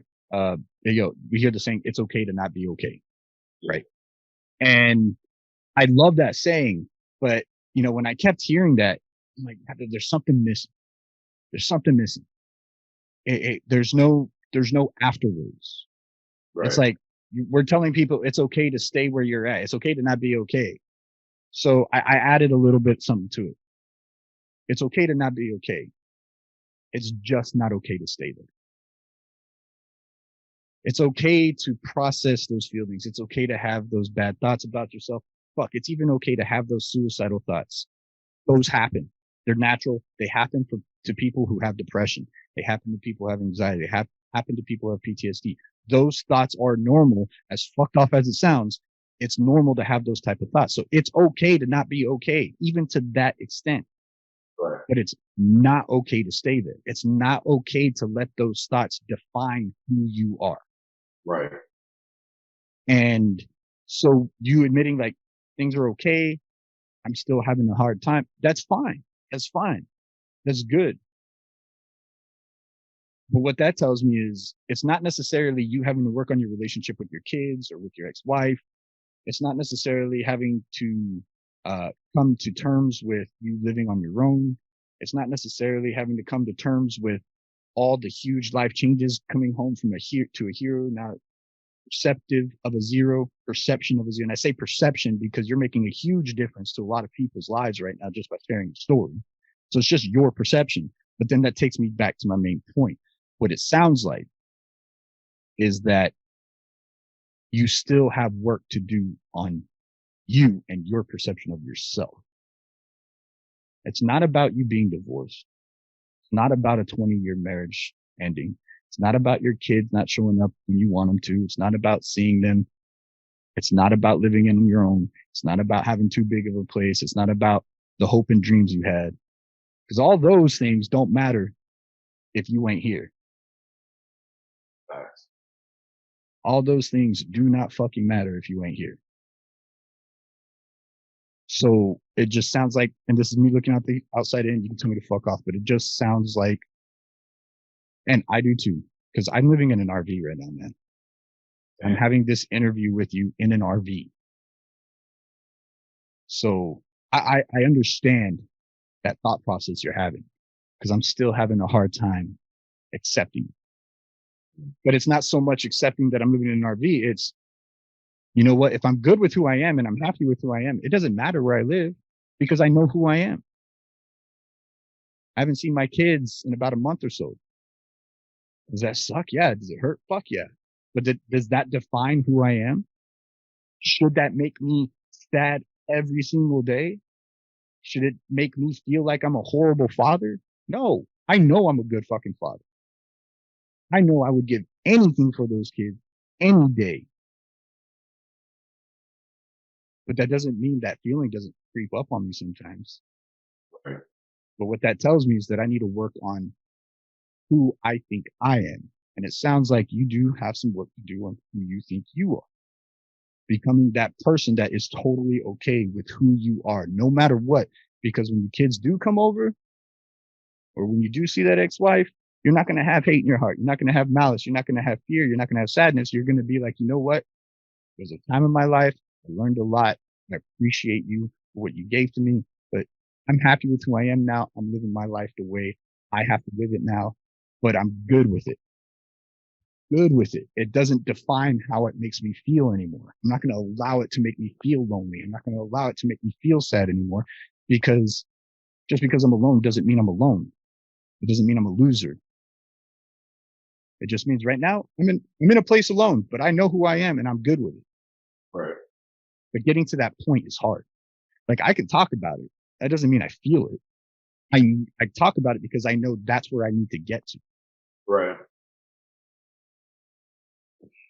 I keep seeing you kind of like looking down. I want to hear that thought process, man. Cause you're like this motherfucker right here.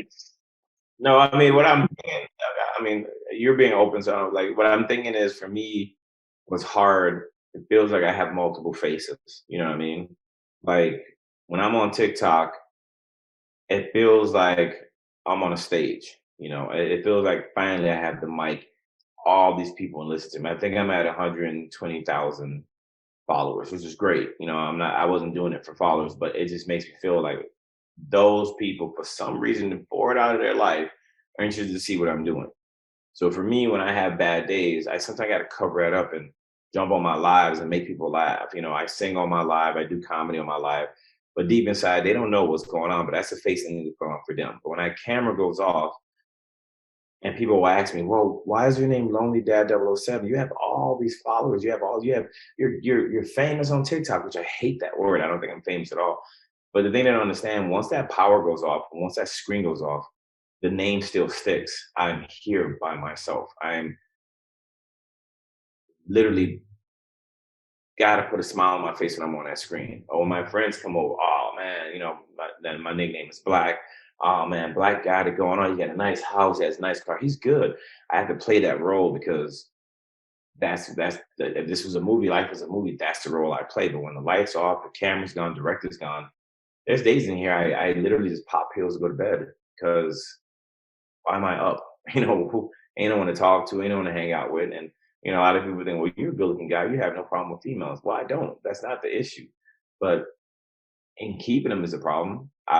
Last time I had a live on TikTok, I told people that I'm a vacation boyfriend. They said, "What's a vacation boyfriend?" I said, "Just like Disney World. You go, you got to be this tall to ride the ride. No point intended.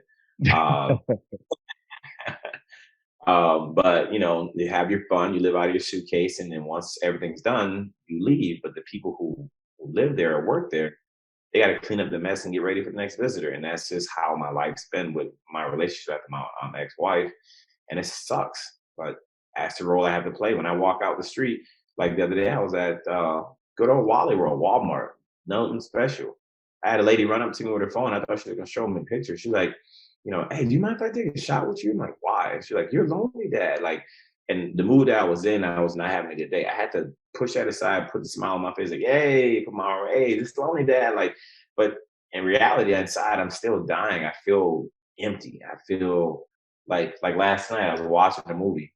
I mean, I took a little medication that Jesus gives us, and there was a funny part in the movie.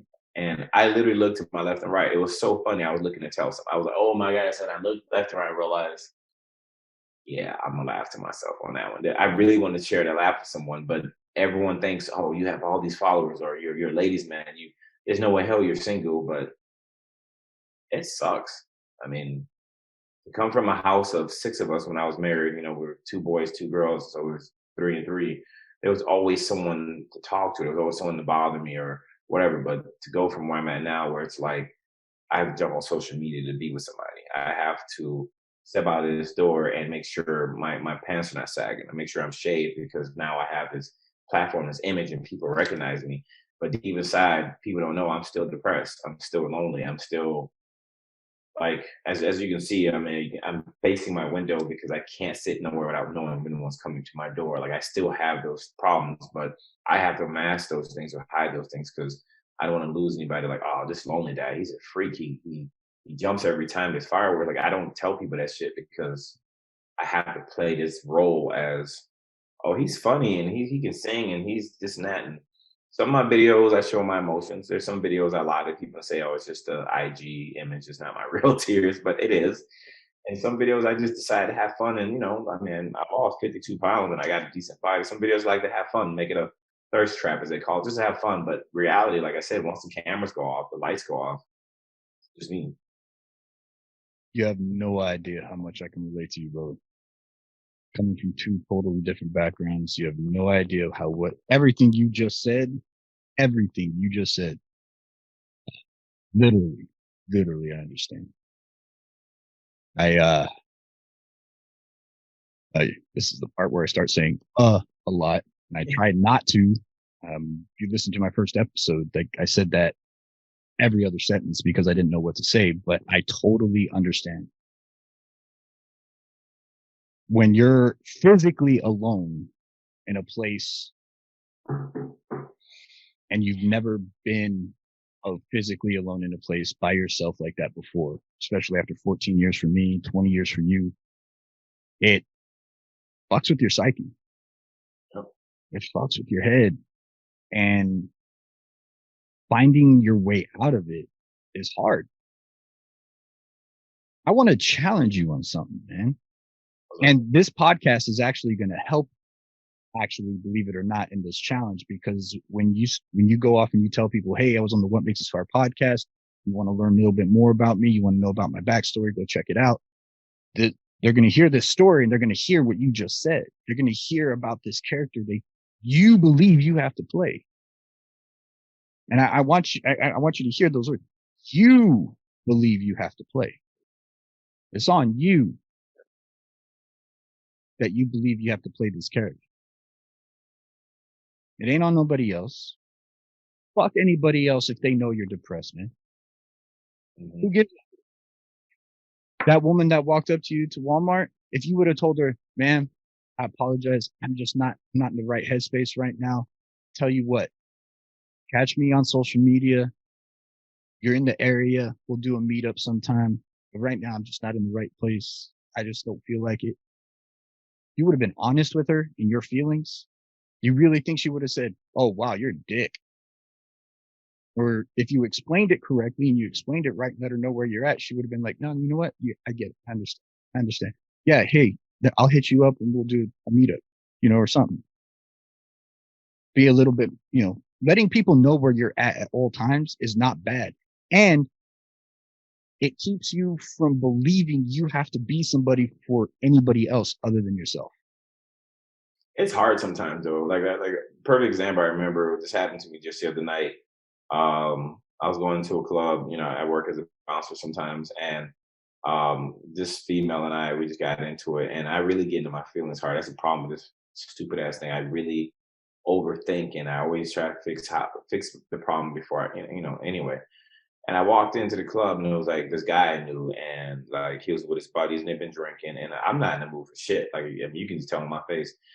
Comes over, put his hands around me, goes, oh, guys, I got to introduce you to this guy. This is Lonely Dad. I follow him. He's funny as fuck. Tell us a joke, man. And when you put right there on the spot, I could easily say, like you said, hey, guys, not today, I'm not in the mood. But it's almost like that buildup of who you are, or that buildup of who they did. Just like if Kevin Hart walks into a room, you're expecting him to say something funny. You expect him to do something funny, but we don't realize, how about if he's having a bad day? How about if he's not in the mood? But it's just almost like a role he plays that you have to tell us something funny. So I did tell a joke. It wasn't one of my greatest. Everybody laughed, and I gained a couple follow. Oh man, I'm gonna follow you. Tell my wife to follow you, man. You're funny as shit. But deep inside, the moment I walked away, it was one of those things where like smile gone. It was like, I did that for you guys. So sometimes it's not that I think people understand that. It's that I think people expecting you to be that guy that they see on the screen. They expect you to be funny. They expect you to, like I can sing a little. So you know how hard it is sometimes people walk in, hey, sing that one song. Like all these super celebrities, they got to prepare. They got to do voice therapy. You just want me to sing on the spot because I do it on TikTok. So sometimes it's hard for people to understand that I'm not Lonely Dad 007 is more like, this might sound really conceited. Like my name is Black. That's like Clark Kent. Lonely Dad is like Superman. So if there was some way to separate the two where they just look at Lonely Dad as that's him and I'm separate, I would love that. But this is the real world, because sometimes it feels like my depression is like a roller coaster. I could be totally fine talking to you. Let some stupid song comes by, or let a memory pop in my head, or let me see a picture of my ex-wife or my ex-girl. Boom, right down that hill. I'm right back where I was at. And I don't know why I was at. It could be pills. I can take it. Doesn't matter. I can be totally fine in 1 minute like that. My whole mood would change. And people don't understand that. But I have to put that mask on sometimes that people don't know it. Like I'm going to challenge you in your saying, man. You keep saying you have to. I truly, truly believe you don't have to do anything you don't want to do. You don't want to come off looking like a dick either, though. Yeah, that's on you, though. Who gives a shit if they think you're a dick? Do you? Sometimes, yeah. Okay. Well, then that's on you, though, right? But that perception you want to keep for yourself is on you. That's on you, man. You don't want to look like a dick to them because you think it would be dickish. You would look like a dick. It's on you. It's all on you, man. It really, truly is. And the reason why people can't really tell the difference, man, I was looking through your content before we came on. You share some pretty personal shit. So it's only fair for anybody coming up to you that they think they're getting who you are sometimes because you share some personal shit on your social medias. You know, you're not always lonely dad. Sometimes, you know, you're black that just happens to have the lonely dad name on TikTok in some of your videos. I mean, it's only fair for them to think, but for you not wanting to be perceived as a dick, well, man, if you don't give them the chance, if you don't give them the option to say, oh man, Lonely Dad 007 was a dick. Instead, you have to force yourself to do something because of your perceived idea of what they're going to think of you if you don't. Right. You never gave them the option. You never gave them the choice to call you a dick or to understand where you're coming from. You didn't give them that choice. You made the choice for them because it's your perception that if you don't do it, you're going to be looked at this way. I don't know if that makes sense, but I mean, it is what it is. And that's something that I've been learning through therapy is that we act on perceptions of others let me rephrase. We act on the idea of perception of others when really it's not the perception of ourselves of what we're acting on. Right. I think sorry for interrupting you. The one time I actually tried that, like I said, you know what, I'm gonna put my foot down. Like, I don't know if it's just in me or whatever, but like I'm a guilt. Like my conscience fucks with me. Like I remember one time I walked into a mall or something. There's a group of girls like outside of the mall, and they recognized me or whatever, and I literally didn't have time for it. And I come out like, hey, are you on social media? I'm like, no. You know, I was like attitude right off about like, no, you got me mistaken for somebody else. And the girl pulled up the video and she's like, this is you, right? I'm like, I gotta go, I got time for this, whatever. Not even 4 steps from walking away from them, it was like my conscience told me to go back. I literally turned back. I went back around and I was like, hey ladies, I'm Lonely Dad, blah, blah, blah. I just gotta go, whatever, whatever. Like you guys gonna take a few pictures. It felt like I had to make like and I said this on one of my posts, you know, like we're so used, nice people are so used to putting other people first, but they don't know that we're training ourselves to put ourselves second. You know what I mean? And so even in that situation, I try to put myself first, like, hey, I'm out, I can't do this. Deep inside, not even 4 steps in, I had that, man, go back and fix this shit. So I had to go back and, you know, let them take their pictures and put that, I would say, cracked smile, because it wasn't a real one, on my face. And yeah, hey, yeah, blah, blah, blah. You know, one thing I didn't do was sing. And I didn't put my top hat on and my cane and my tapping shoes and put a show on because I just wasn't in the mood. But even then, I'm so used to putting people in front of me that I had to, like, I felt like I had to go back and fix that. If that makes any sense. No, it does. It makes perfect sense. But what I got from it is you were starting to put yourself first. Yeah. That's a start, man. That's something to be, be proud of, but that's something to look at as a step forward for yourself. Right. I know you're busy, but yeah, right. Like I know those responses, man. I know those responses. I know them.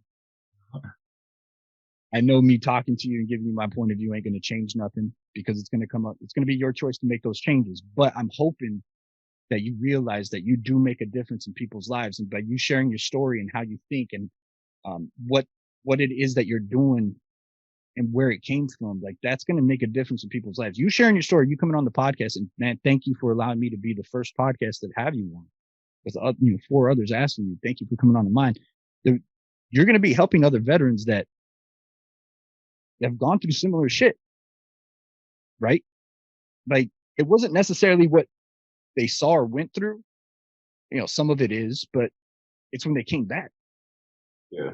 Having to deal with the family, that's caused them to get depressed, divorce, asking kids, you know, being recognized and all of a sudden not being recognized anymore. Life changes. Life in general, not just the job, causes us to go through these emotions and shit in our head that it's okay. It happens. It's okay to not be okay with what happens in life. Don't let it define who you are.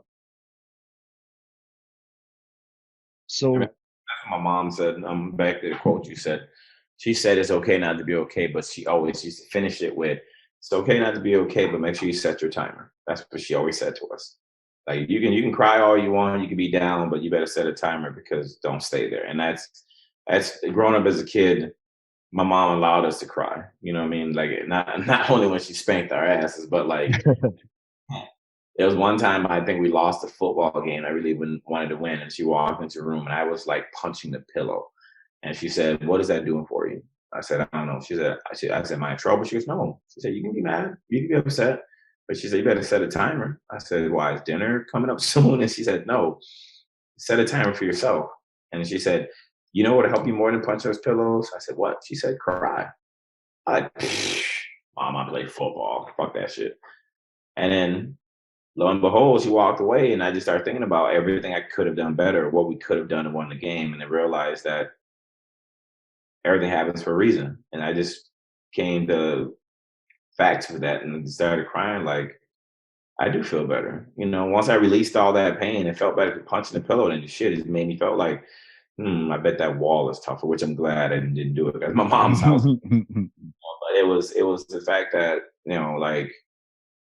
like for example, on my shows when I do my lives, people always question me like, why do you listen to slow music? Why are you listening to songs that's going to make you cry? And my answer to that is, if you let that song control you, every time you hear it, it triggers an emotion effect that makes you cry, then you're either not over it yet or that song has power over you. So I will listen to a song 1,000 times till that song has no more effect on me, where I can just listen to it like, it's okay song. But that's one of the things my mom taught me. Meet your emotions face to face. Why are you crying? Why are you mad? So I think my message to all the parents out there who have kids, stop telling the kids the what part and tell the kids the why part. Life would be so much easier. So I'm gonna use your mama's saying on you, man. You were saying you were feeling down, that you're okay, you're just not there yet, still getting used to living alone, still getting down on yourself. Set a fucking timer, bro. Set a timer. It's okay to feel what you're feeling right now, man, but set a timer. You're doing a lot of good things in this world, man. You're doing a lot of good things with your social media. You're putting out an amazing message. You're helping people, whether you know it or not, whether it feels like it or not. You're taking people out of their heads. You're allowing them to process what's in their heads because you're showing what you do to process. You're giving advice. You might not be there physically. You might not be, pulling them out of burning buildings, or you might not be with, your battle buddy side by side, shooting and fighting, but you're helping in a different way. You're making a difference in a different way by being who you are. Yeah, I received a text message the other day, and I don't care. I'll tell you, it made me emotional. It was from one of the followers. I don't like calling people followers, fans. I just call them family. And they are just family. I screenshotted it because it hit me, and she started off the text by saying a quote. Not all heroes wear capes, and she said, she was contemplating suicide, and she was having a really bad day, and she just happened to go across one of my shit, and she just said something about a connection, and she said she looks for my live or looks for my posts daily because she said that's her medicine from killing herself. And that made me emotional because, like you said, I feel like I always felt like I was making a difference as far as comedy. Like I'll make people laugh. Well, I always felt like I made a difference for the ladies. Give them a little eye candy. But I never know that my messages on my platform was doing what I did for her. Like it made me felt like if I would have killed myself, I would have started a domino effect where she would have killed herself because I wasn't there to do whatever I did. So with me having a failed attempt at suicide, with me, I don't know if you saw my TikTok, I had a heart attack on my fucking birthday and I'm still here. I finally realized to myself the reason why, I'm not going to go big on religion. The reason why the man of service has me here is because sometimes good things don't happen to people because God has sent you down to be the angels to help others. I'm still waiting for my angel. I think I lost mine 20 years ago, which, when I got married, it is what it is. But the mission of not being in the military, but the mission of working for him and providing that positive attitude, providing a platform where people can laugh and for that brief moment, forget about their problem. Just laugh at the guy on the screen or watch that guy make you smile. made me feel like this is why I want to continue doing this, because I feel like her message coming from that one single person at 120K thousand followers, there might be more people out there that feel the same way. So what keeps me alive now, besides obviously my beautiful kids, is that someone right now might be depressed and I can save the day. Someone right now might need a laugh and I can say, someone right now might just need some eye candy or singing, whatever, and I can do that for them. So that's why I continue doing what I do. Not for me, but more for them, because I'm here for a reason. I wake up every day and I'm here for something. And that's what it is. And I'm going to use that as the mission. Like when I was in combat, we have a mission we need to complete it. So right now, with all those followers, you would not believe it took me a day and a half just to reply to 20, I think it was 2,200 messages. Because I just sat and just like, I'm going to reply to everybody. And I felt like it was my mission. And I realized I'm helping people. I may not, like yourself, and I'm not running to a burning building. I've done that before. I don't have my 50 cat barracks to take someone out with. But I have this smile. I have this heart. I have this laugh. I have this brain to come up with quick, witty jokes. And if it makes someone smile and it takes them 2 minutes away from their pain, it takes them away from whatever's going on in their life for 2 minutes or however long I'm alive, I can live with that. Would you say maybe that message from her gave you a feeling of purpose? Yes, definitely. I mean, there's days I don't go on live, and listen, I have a visitor or a friend, and of course I'm gonna enjoy my own time. I would get text messages blowing me up. Hey, you on a live today? Hey, you're gonna go on live? Hey, I really need you. Like, and it gives you that sense of being someone again. Like when you were in the army, you were needed, and I think that's one of the biggest problems. And I don't speak for all soldier members. I think that's one of the biggest problems I've come across with some of my friends is when you're not needed. You know what I mean? It's almost like being toilet paper. Everybody uses you. Everybody needs you. The only time you're important when they see that brown roll, oh shit, like no point intended. And that was a bad feeling. But now I feel like I'm more like water.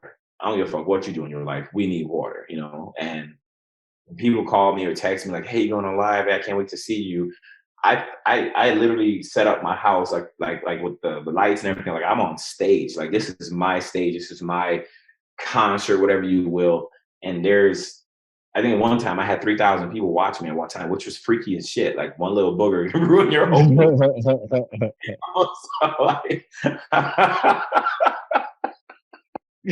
God forbid you had to take a shit or fart or something. Fuck. Something, right? So, but like I was saying, like it puts a smile on my face. It makes me feel amazing that someone that was going to kill themselves didn't because of me, because I said something or they saw me or they felt my pain through the view. That makes me feel it's a purpose, a mission. But like I said, the only thing that bothers me at the end of the day is when that camera goes off. You still have your own shit. Right, I have my own shit, but on top of that shit, being an empath, I'm taking on what you told me. Like if you told me right now, you're like when you first told me about your wife and you in the RV, like I felt heavy. Like there's something inside of me felt like I just wanted to tell you, hey, bro, I got an extra room in here. I told you I made fun of Wisconsin at the beginning of the fucking recording. There's a reason why I did that. I ain't going to Wisconsin, bro. I might go up there for hunting in the fall, but that's the type of person I am. I'm always I will always take the shirt off my back for somebody else. I don't know why I do that. It's just what I do. It's just how I was raised. But I've learned to accept the fact that this is not a boomerang. It's not coming back to me. I felt like that's the depressing part, is that I love so hard and I pray that love comes back, but I'm used to it. I taught myself not to expect anything back, because losing a wife for 20 years, that's 2 decades of love. I kind of gave up on love. Like, don't get me wrong. As you know, we're guys and we're going to have my fun. But as far as love and all that shit, like I gave up on it. I'm just here to give and not to receive. And I'm coming. Then you're doing it for the right reasons. Now, we always get told treat others the way you want to be treated, but there's this second part that nobody ever says. Don't expect to be treated the way you treat others. True. Right? Treat others the way you want to be treated. But if you're treating others the way you want to be treated, expecting that in return, you're doing it for the wrong reasons. Yep. doing it for the wrong reasons. You ain't actually doing it to be a good person. You're doing it because you want to be treated that way. You're going to treat other people that way because you're looking for that reciprocal treatment. Doing it for the wrong reasons. And this is why a lot of service members, because I always have that question online. Why do you guys all get all weird when people thank you for your service? It's like, the best way I can explain, it's like my kid coming to me and say, hey, Dad, thanks for babysitting me. I mean, Dad. You know what I mean? So that's why, like, when people always ask, why do service members get weird when we thank service? We're not doing it for that thank you. We're not doing it for that pat on the back. We just do it because we have to, you know, and that's just the way I am with my lives. I sing, like the quick story about this lady. I was doing a live, and when you're doing a live, you just see the little bubbles and the things going by really fast. And when I fade it, it goes by so fast, I keep missing it. And it was this one lady, she wrote in all caps, and I don't know how to change the color of her letters, but it was all red. So, you know, being an ex-firefighter, we see red. And I'm like, so I finally like, what's going on? Why are you trying to catch my attention? And she says, can you please sing me happy birthday? And I was like, middle of talking something. I was like, well, I'll sing it in a little bit. And she goes, please do it now. And I said, why? And she said, my whole family's here right now. I have you on the TV. We're watching you live, and we're about to light the cake, but we need to sing happy birthday. And I'm like, oh shit, okay, of course I'll do it. So I sang happy birthday, whatever. And then the next day I got this long email about how, like, you made my day, blah, blah, blah. And then she sent $50 to my Cash App. And I tried to send it back a couple times. She wouldn't. She no, that's for you. I'm doing that because that kind of stuff makes my day. You know, that makes me feel I can go to bed. Like, I didn't physically save somebody on the battlefield. I didn't go through a burning building and pulled out 13 sexy ass females.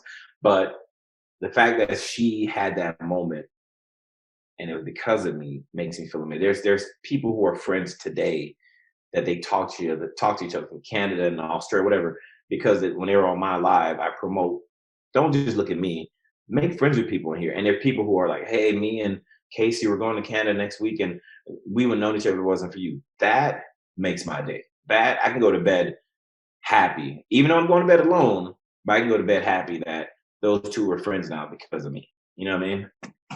I know exactly what you mean. I mean, I don't have the large family you have. We're new, we're still growing and everything, but the connections that I have made and the people that we've become friends with, yeah, a lot of what you're saying, I'm very familiar with. So I really understand, brother. I'm gonna kind of start closing this out. But before I do want to say again, thank you for sharing your point of view. Thank you for allowing me to pick your brain a little bit, to pry, to opening up. You took a step in revealing who you are. And I think when your family listens to this, maybe they'll understand a little bit more. Maybe if you're not having a good day, maybe now you'll be able to, hey, I'm not having a good day, and they're going to understand. Because you took your time to explain yourself here. And anybody that listens to this and hears your story is going to understand who you are better because you're being open about who you are. Right. You're not having to be anybody with me, man. And trust me, if you were, I'd be able to call your bullshit out real quick. Cause like I know what it's like, and I know the telltale signs of hiding something but I can tell when you were starting to tell certain stories, I was like, all right, here's the real Black right here. You know, and then you would catch yourself and you'd go into a different story real quick. Like I know the tricks, man. And because I do it just like you. But believe me when I say this, you're making a fucking difference. And don't allow the circumstances that you're going through now define who you are. It's a shitty point in time in life for both of us. For you, it's a shitty point in time of life, but it doesn't have to define who you are. It really doesn't. I usually end the show with 3 questions. Okay. First one's a little bit twofold. We can blast through these in 5 minutes. It can start another 15-minute conversation, whatever. No right or wrong answers. But I'm going to start this off with Lonely Dad 007 has his own podcast. Now, Lonely Dad 007 never done a podcast before, even though he thought about it 4 times. That's in reference to the 4 other podcasts that you said fuck off to. Thank you. But your guest is Lonely Dad 007 or Black. You're interviewing yourself. What's the one question you would have asked yourself or piece of information you would have liked to share that maybe we didn't touch on?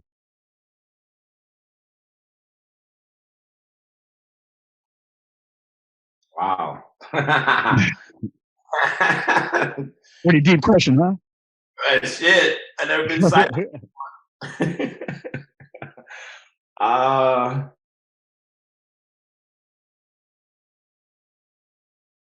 I don't know. I mean, I think the question I'll ask myself and I don't have an answer is like, what's next? You know what I mean? Like I think about a surfer, for example. I'll veer off a little, like a surfer. Obviously, that sounds racist, but I'm Black. We don't surf. Okay. So. Yo, hey, I'm a firefighter, man. We've heard all the bad jokes. Our sense of humor is a dark sense of humor, no pun intended. So we have a dark sense of humor. Yeah, we make jokes all the time, man. So you ain't gonna offend nobody. This is an 18 and up show anyway. So if anybody does get offended, they can switch to another show. All right. So surfer, Blacks don't surf. We got it. We understand why. But the one thing I know about the surfers, having friends that do, is like being out there in that water, knowing there's shit underneath you, sharks, whatever it may be, and just sitting out there patiently waiting for that perfect wave. Everyone's waiting for that perfect wave. And watching them catch that wave is the exciting part. You know, you get all excited because you're about to stand up. But knowing at the end of that beautiful, I don't know what they call it, but when I see it on the screen, it looks beautiful. And they're in that tunnel of the water, making the big circle around them. That's beautiful. But at any time that can collapse on you and shit can go wrong. And when they come out of it and the wave dies down, they come out and they do a little cool surfer thing, whatever it's called. It's beautiful. But for me, I just feel that that perfect wave for me, the question I would ask myself, if I miss that perfect wave, what's next? And that I don't know the answer to it, because in my eyes, being married for 20 years in my family, it's a huge thing. Being married for 20 years and having 4 kids with one woman, which I know sounds stereotypical, but that's amazing in my family because I have so many different nieces and nephews all over the place. So that's another goal. But it just makes me feel that since that wave is gone now, I have tons of family, friends, whatever, that are trying to hook up with females. I feel like I'm never going to catch another wave. Because you hear people say, oh, that right woman, she's going to be there. God has a woman for you. I think it was either her or the woman I was supposed to be with got hit by a bus because she wasn't paying attention. And I have to live with the fact that, and I don't want to get emotional, but I'm going to probably be alone for the rest of my life. Like that's the question that I would ask myself if I had a podcast. What's next? And I don't know what next wave is coming, because every other little wave I've been riding so far has been a short wave. You know what I'm trying to say? So that's the scary part for me. Well, brother, the ocean's a vast motherfucker, and there's always waves to ride. So what I would say is whenever you see one that looks good, try riding it. You might not. No, I'm serious, man. Try riding it. You never know, because how often does a small wave turn into this huge wave? It starts off small, then all of a sudden it gets closer to the shore and it just turns into this huge, majestic. And then now you're going to be into that pipe. That's what you call it when the water comes over you. You're riding the pipe. You're in the pipe, and you're going to, it's crazy when you allow yourself to continue. We're going to use this surfing going on, you continue to try to live life after that wave. The thing is life isn't always just one wave. Right. It never is just one wave. If you continue to surf, maybe you don't ride a wave that was as majestic as the first one, but I tell you what, you're going to learn something from riding that next wave. You're going to learn something. Hey, I can step here on this board. Maybe I should move this way. Maybe I should actually start paddling out from here instead of over here. Every wave you ride is going to teach you something. Right. Whether it turns into that perfect one or not, it's going to teach you something. Everything in life that comes your way, as long as you're willing to ride that wave, is going to teach you something at the end. And sooner or later, all waves hit the shoreline. You're going to have to paddle back out and try to catch another wave. Facts. So why not paddle back out? There's nothing, the only thing stopping you from doing that. I mean, I don't know one surfer that is going to ride that perfect wave and say, you know what? I'm done surfing for the rest of my fucking life. I'm done. No more surfing. That was it. I can die happy now. I don't know one surf. Like, I used to surf. You show me that surfer, I would say he's not a real surfer, because the surfer's going to ride that perfect wave, get that fucking pipe and just come out of that, fucking 10 on the damn score.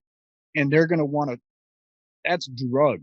They're going to want to try to go find that next wave that's going to be even just as good or better. They want to continue living that life. Yeah. Continue living that life, man. Yeah. It sucks when that wave's over, because it was a majestic thing. You'll get there's been surfers that get emotional when they get that first pipe. You talk to a surfer, when they get that first pipe, it's such a beautiful thing, something they've been waiting for. But that doesn't mean they stop looking for it once it's gone. Right. It's going to be a different pipe. Maybe next time you'll see a shark right next to you. I don't know. This is exactly the reason why we don't. Oh man, but that's actually that's a good thing, man. What's next? You might not have the answer for yourself right now. I would challenge you to just get back out there and ride the next wave, whether it's just as majestic or not. Learn something from it. But that's one of the quotes I have on TikTok on one of my posts, is that as kids, when we're in school, we're taught a lesson and we're given a test. But in life, we're given a test and we find out that we learn our lesson.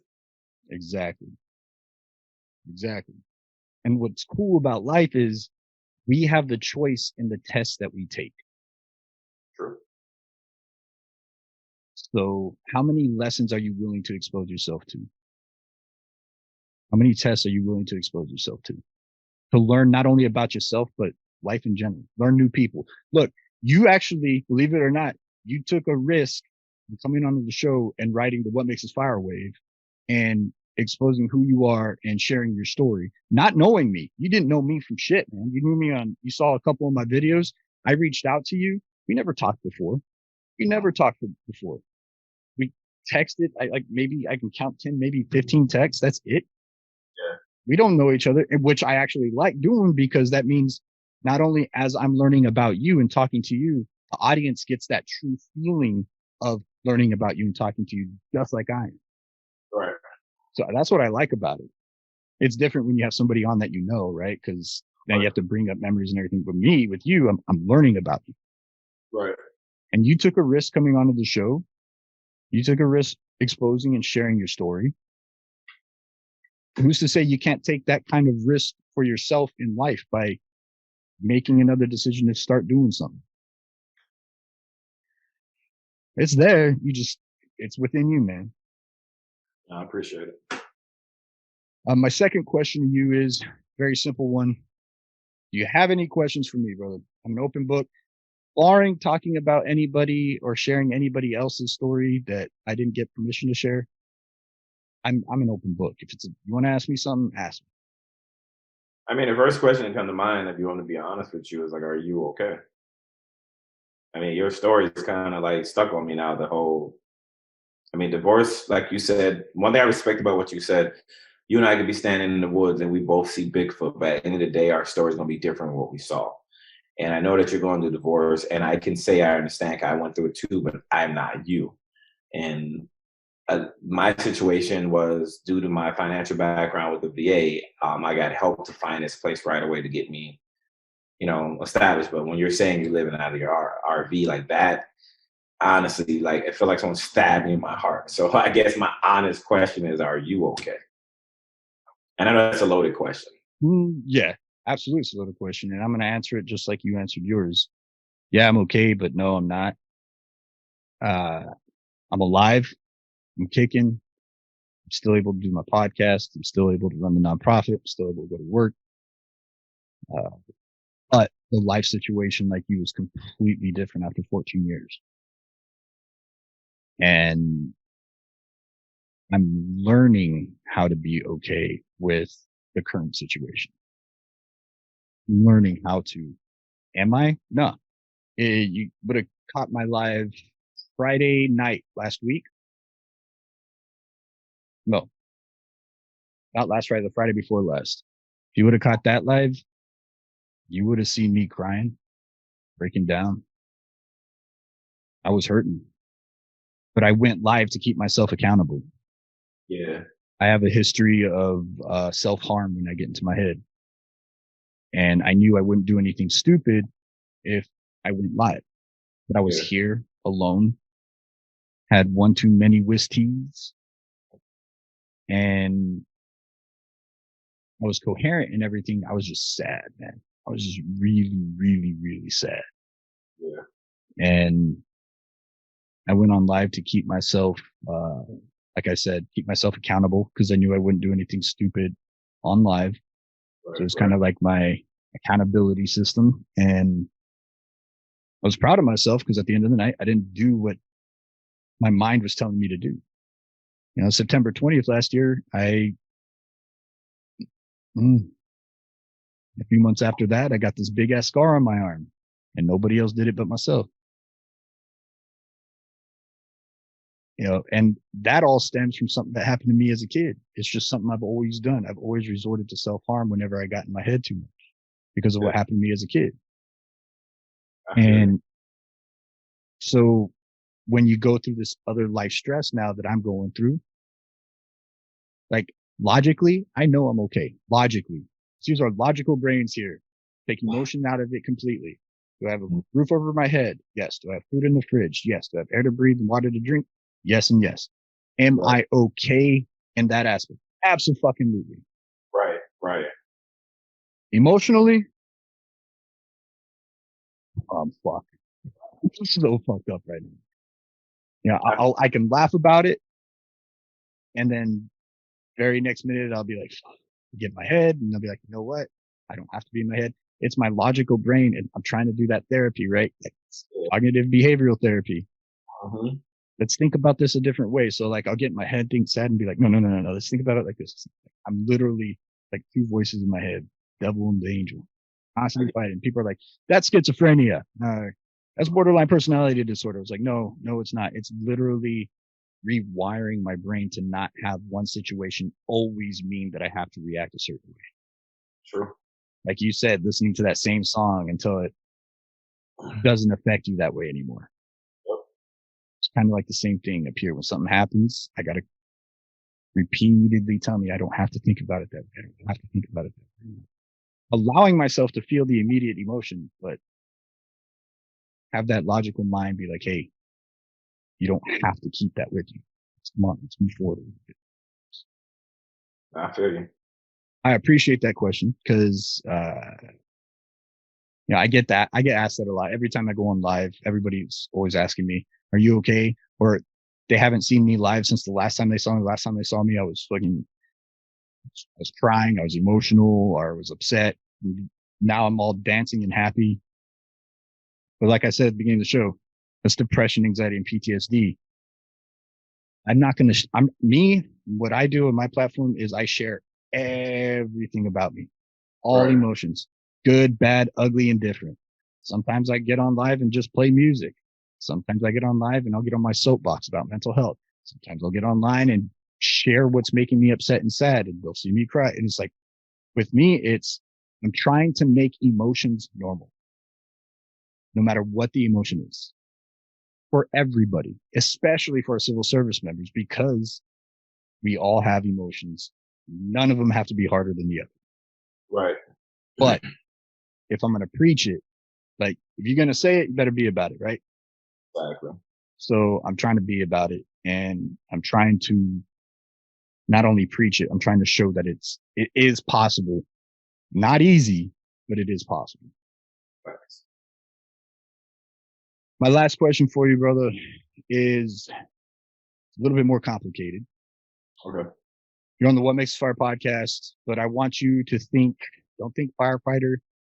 In your case, it's military. I know you were a volunteer, but you definitely recognize with your military service a lot more. Think of it as what makes us civil service. And when I say civil service, basically we decided to do a job that is for civility, more for ourselves, for our brothers and sisters, it's for the men and women that we protect. End of story. We decided to do something more than ourselves for others. What do you think it is that's within inside everybody that's within those services, be it military or first responder, to do the job? The reason why I ask it is because how different are you and I? The backgrounds. How different were your brothers and sisters in the army with their backgrounds, the religion, ethnicities, upbringings? Same thing in the first responder room. All of us are so diverse within the job, just as diverse as the general population, but we don't have as much turmoil between the differences when we have that uniform. So there's a commonality there that I have yet to find. And I'm asking, what do you think that is within us that allows us to be that? It's a good question. I think within everyone on this planet, we have that, and I'm not big on all the scientific terms, but the flight or fight syndrome, right? And you know how you have some people that are taller, you have some people that are bigger, you have people that can jump higher. It's just their DNA. I think the service members, firefighters, whoever it may be, I think that flight or fight, if it was a balance, God gave us too much of that fight. Like it's not where that flight is like, and like people running away from burning buildings, and your crazy ass is running in. People hear bullets and they go that way, and my dumb ass is going towards it. Like, so I think for every service member, that special thing inside of us, that flight or fight, we were given extra DNA of fight. Like we have something in us that say, okay, someone's getting shot. I can call 911, I can run, or I'm going to go see what's going on and help. Or there's a burning building. Hey, it's too hot. I'm willing to give up my life for whoever's in that building because that's what I signed up for. So when I signed up for the military, this might sound sad, and I know other service members may agree with me. I expected to come back as a war veteran in a casket, but I wanted that. I know that sounds really bad, but I wanted to be remembered as, like I have a firefighter, Richard Garner, rest his soul. He was a firefighter with me in Madison. And it wasn't volunteer, it was actually full-time. I was a full-time firefighter for a while until I got diagnosed with this crap.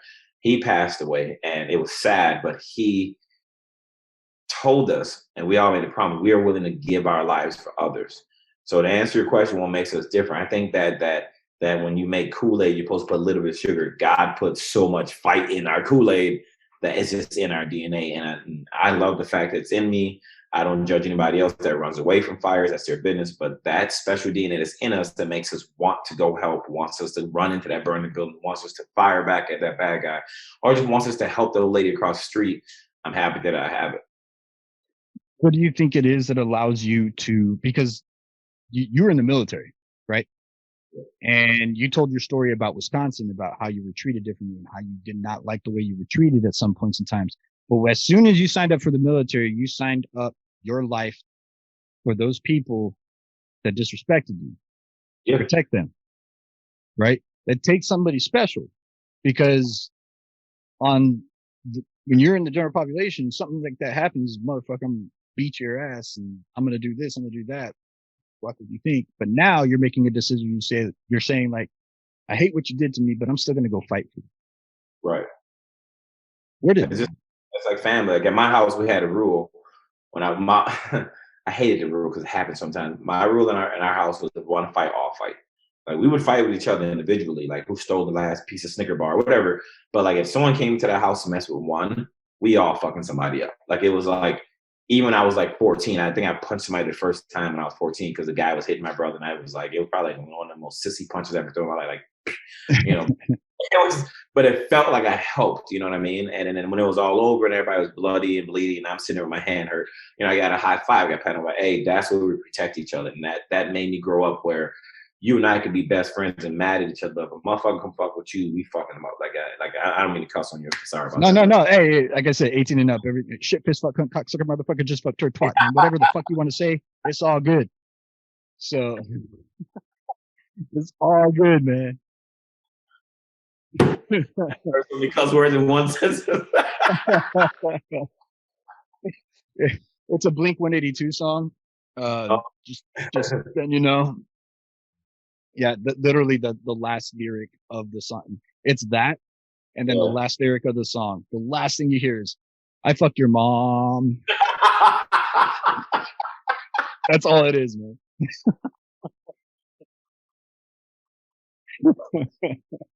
Yeah, I'm gonna go download that shit today.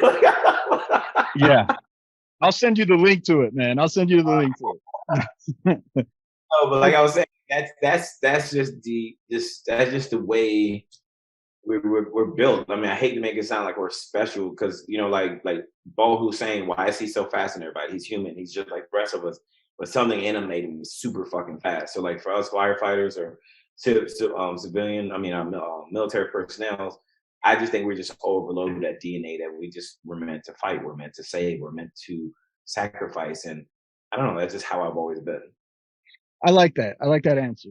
It's a little bit in our blood, right? Yeah. Maybe it's not so much an emotional thing, but technically emotions are chemical. But maybe it's not so much that, but it's a chemical imbalance in a good way.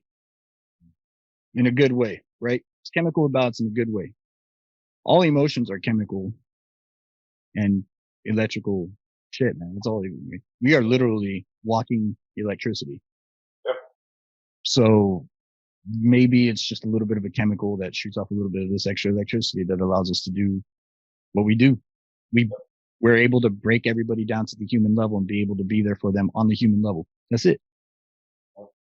And that's why I say I don't see, like, when everybody talks about all these different races, like, I always get mad because when I was growing up, I only thought there was one race, and that's human race. So the fact that someone took a knife and divided that, you're black, you're yellow, like whatever, like we're the human race. So we're a human race. End of story. End of fucking story. That's why I told you at the beginning of this. For me, it's a culture thing.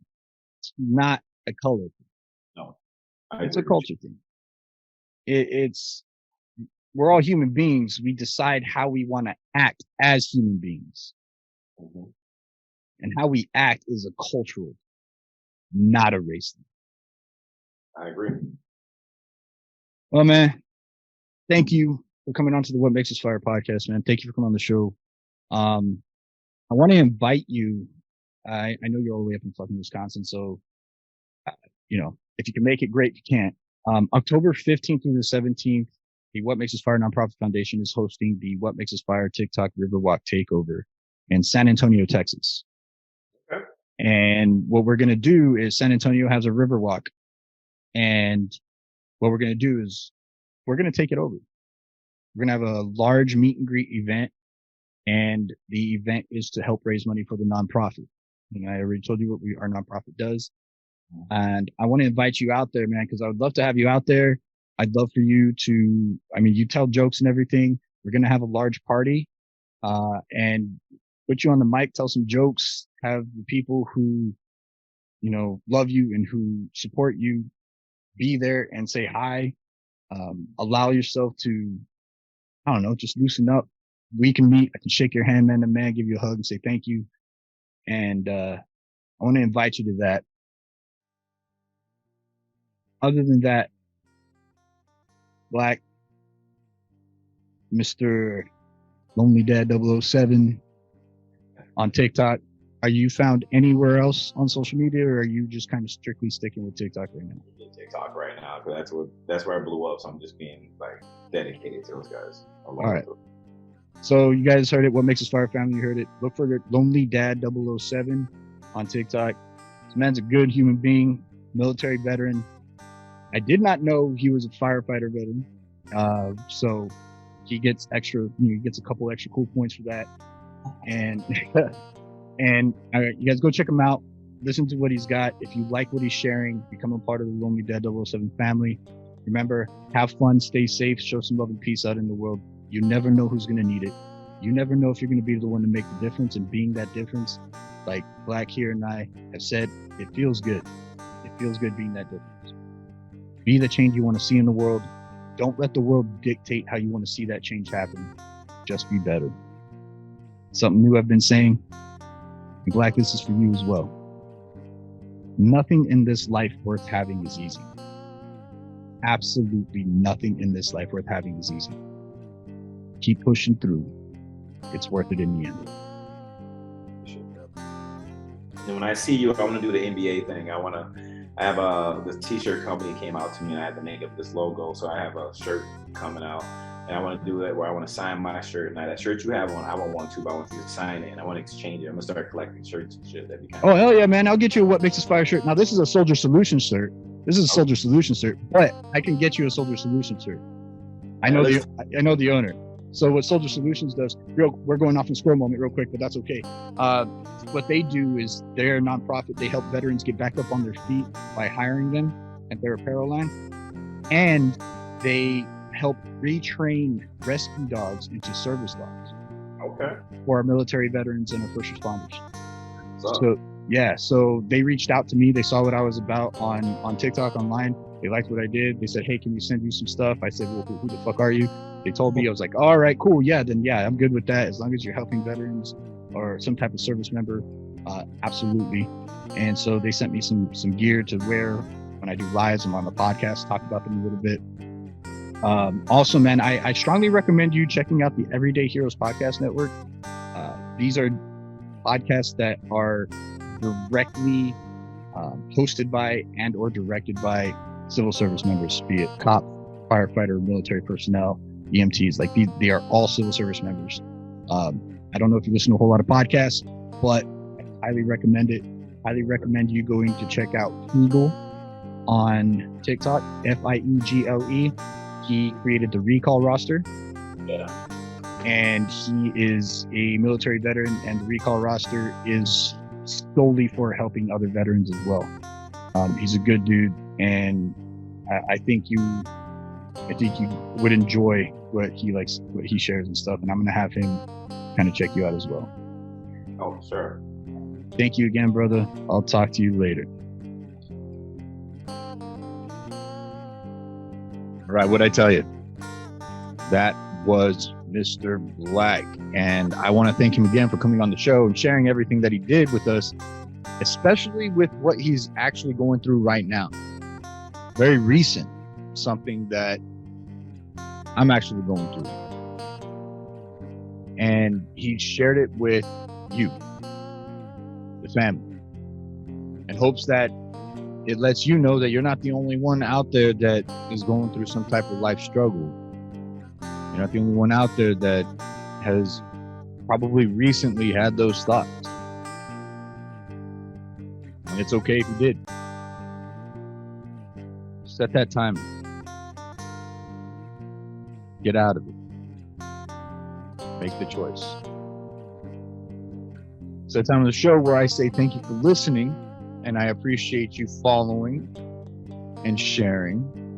But if you're not following and sharing, please check us out on all your social media sites with the tag @WhatMakesUsFire on Facebook, TikTok, Twitter, Snapchat, Instagram.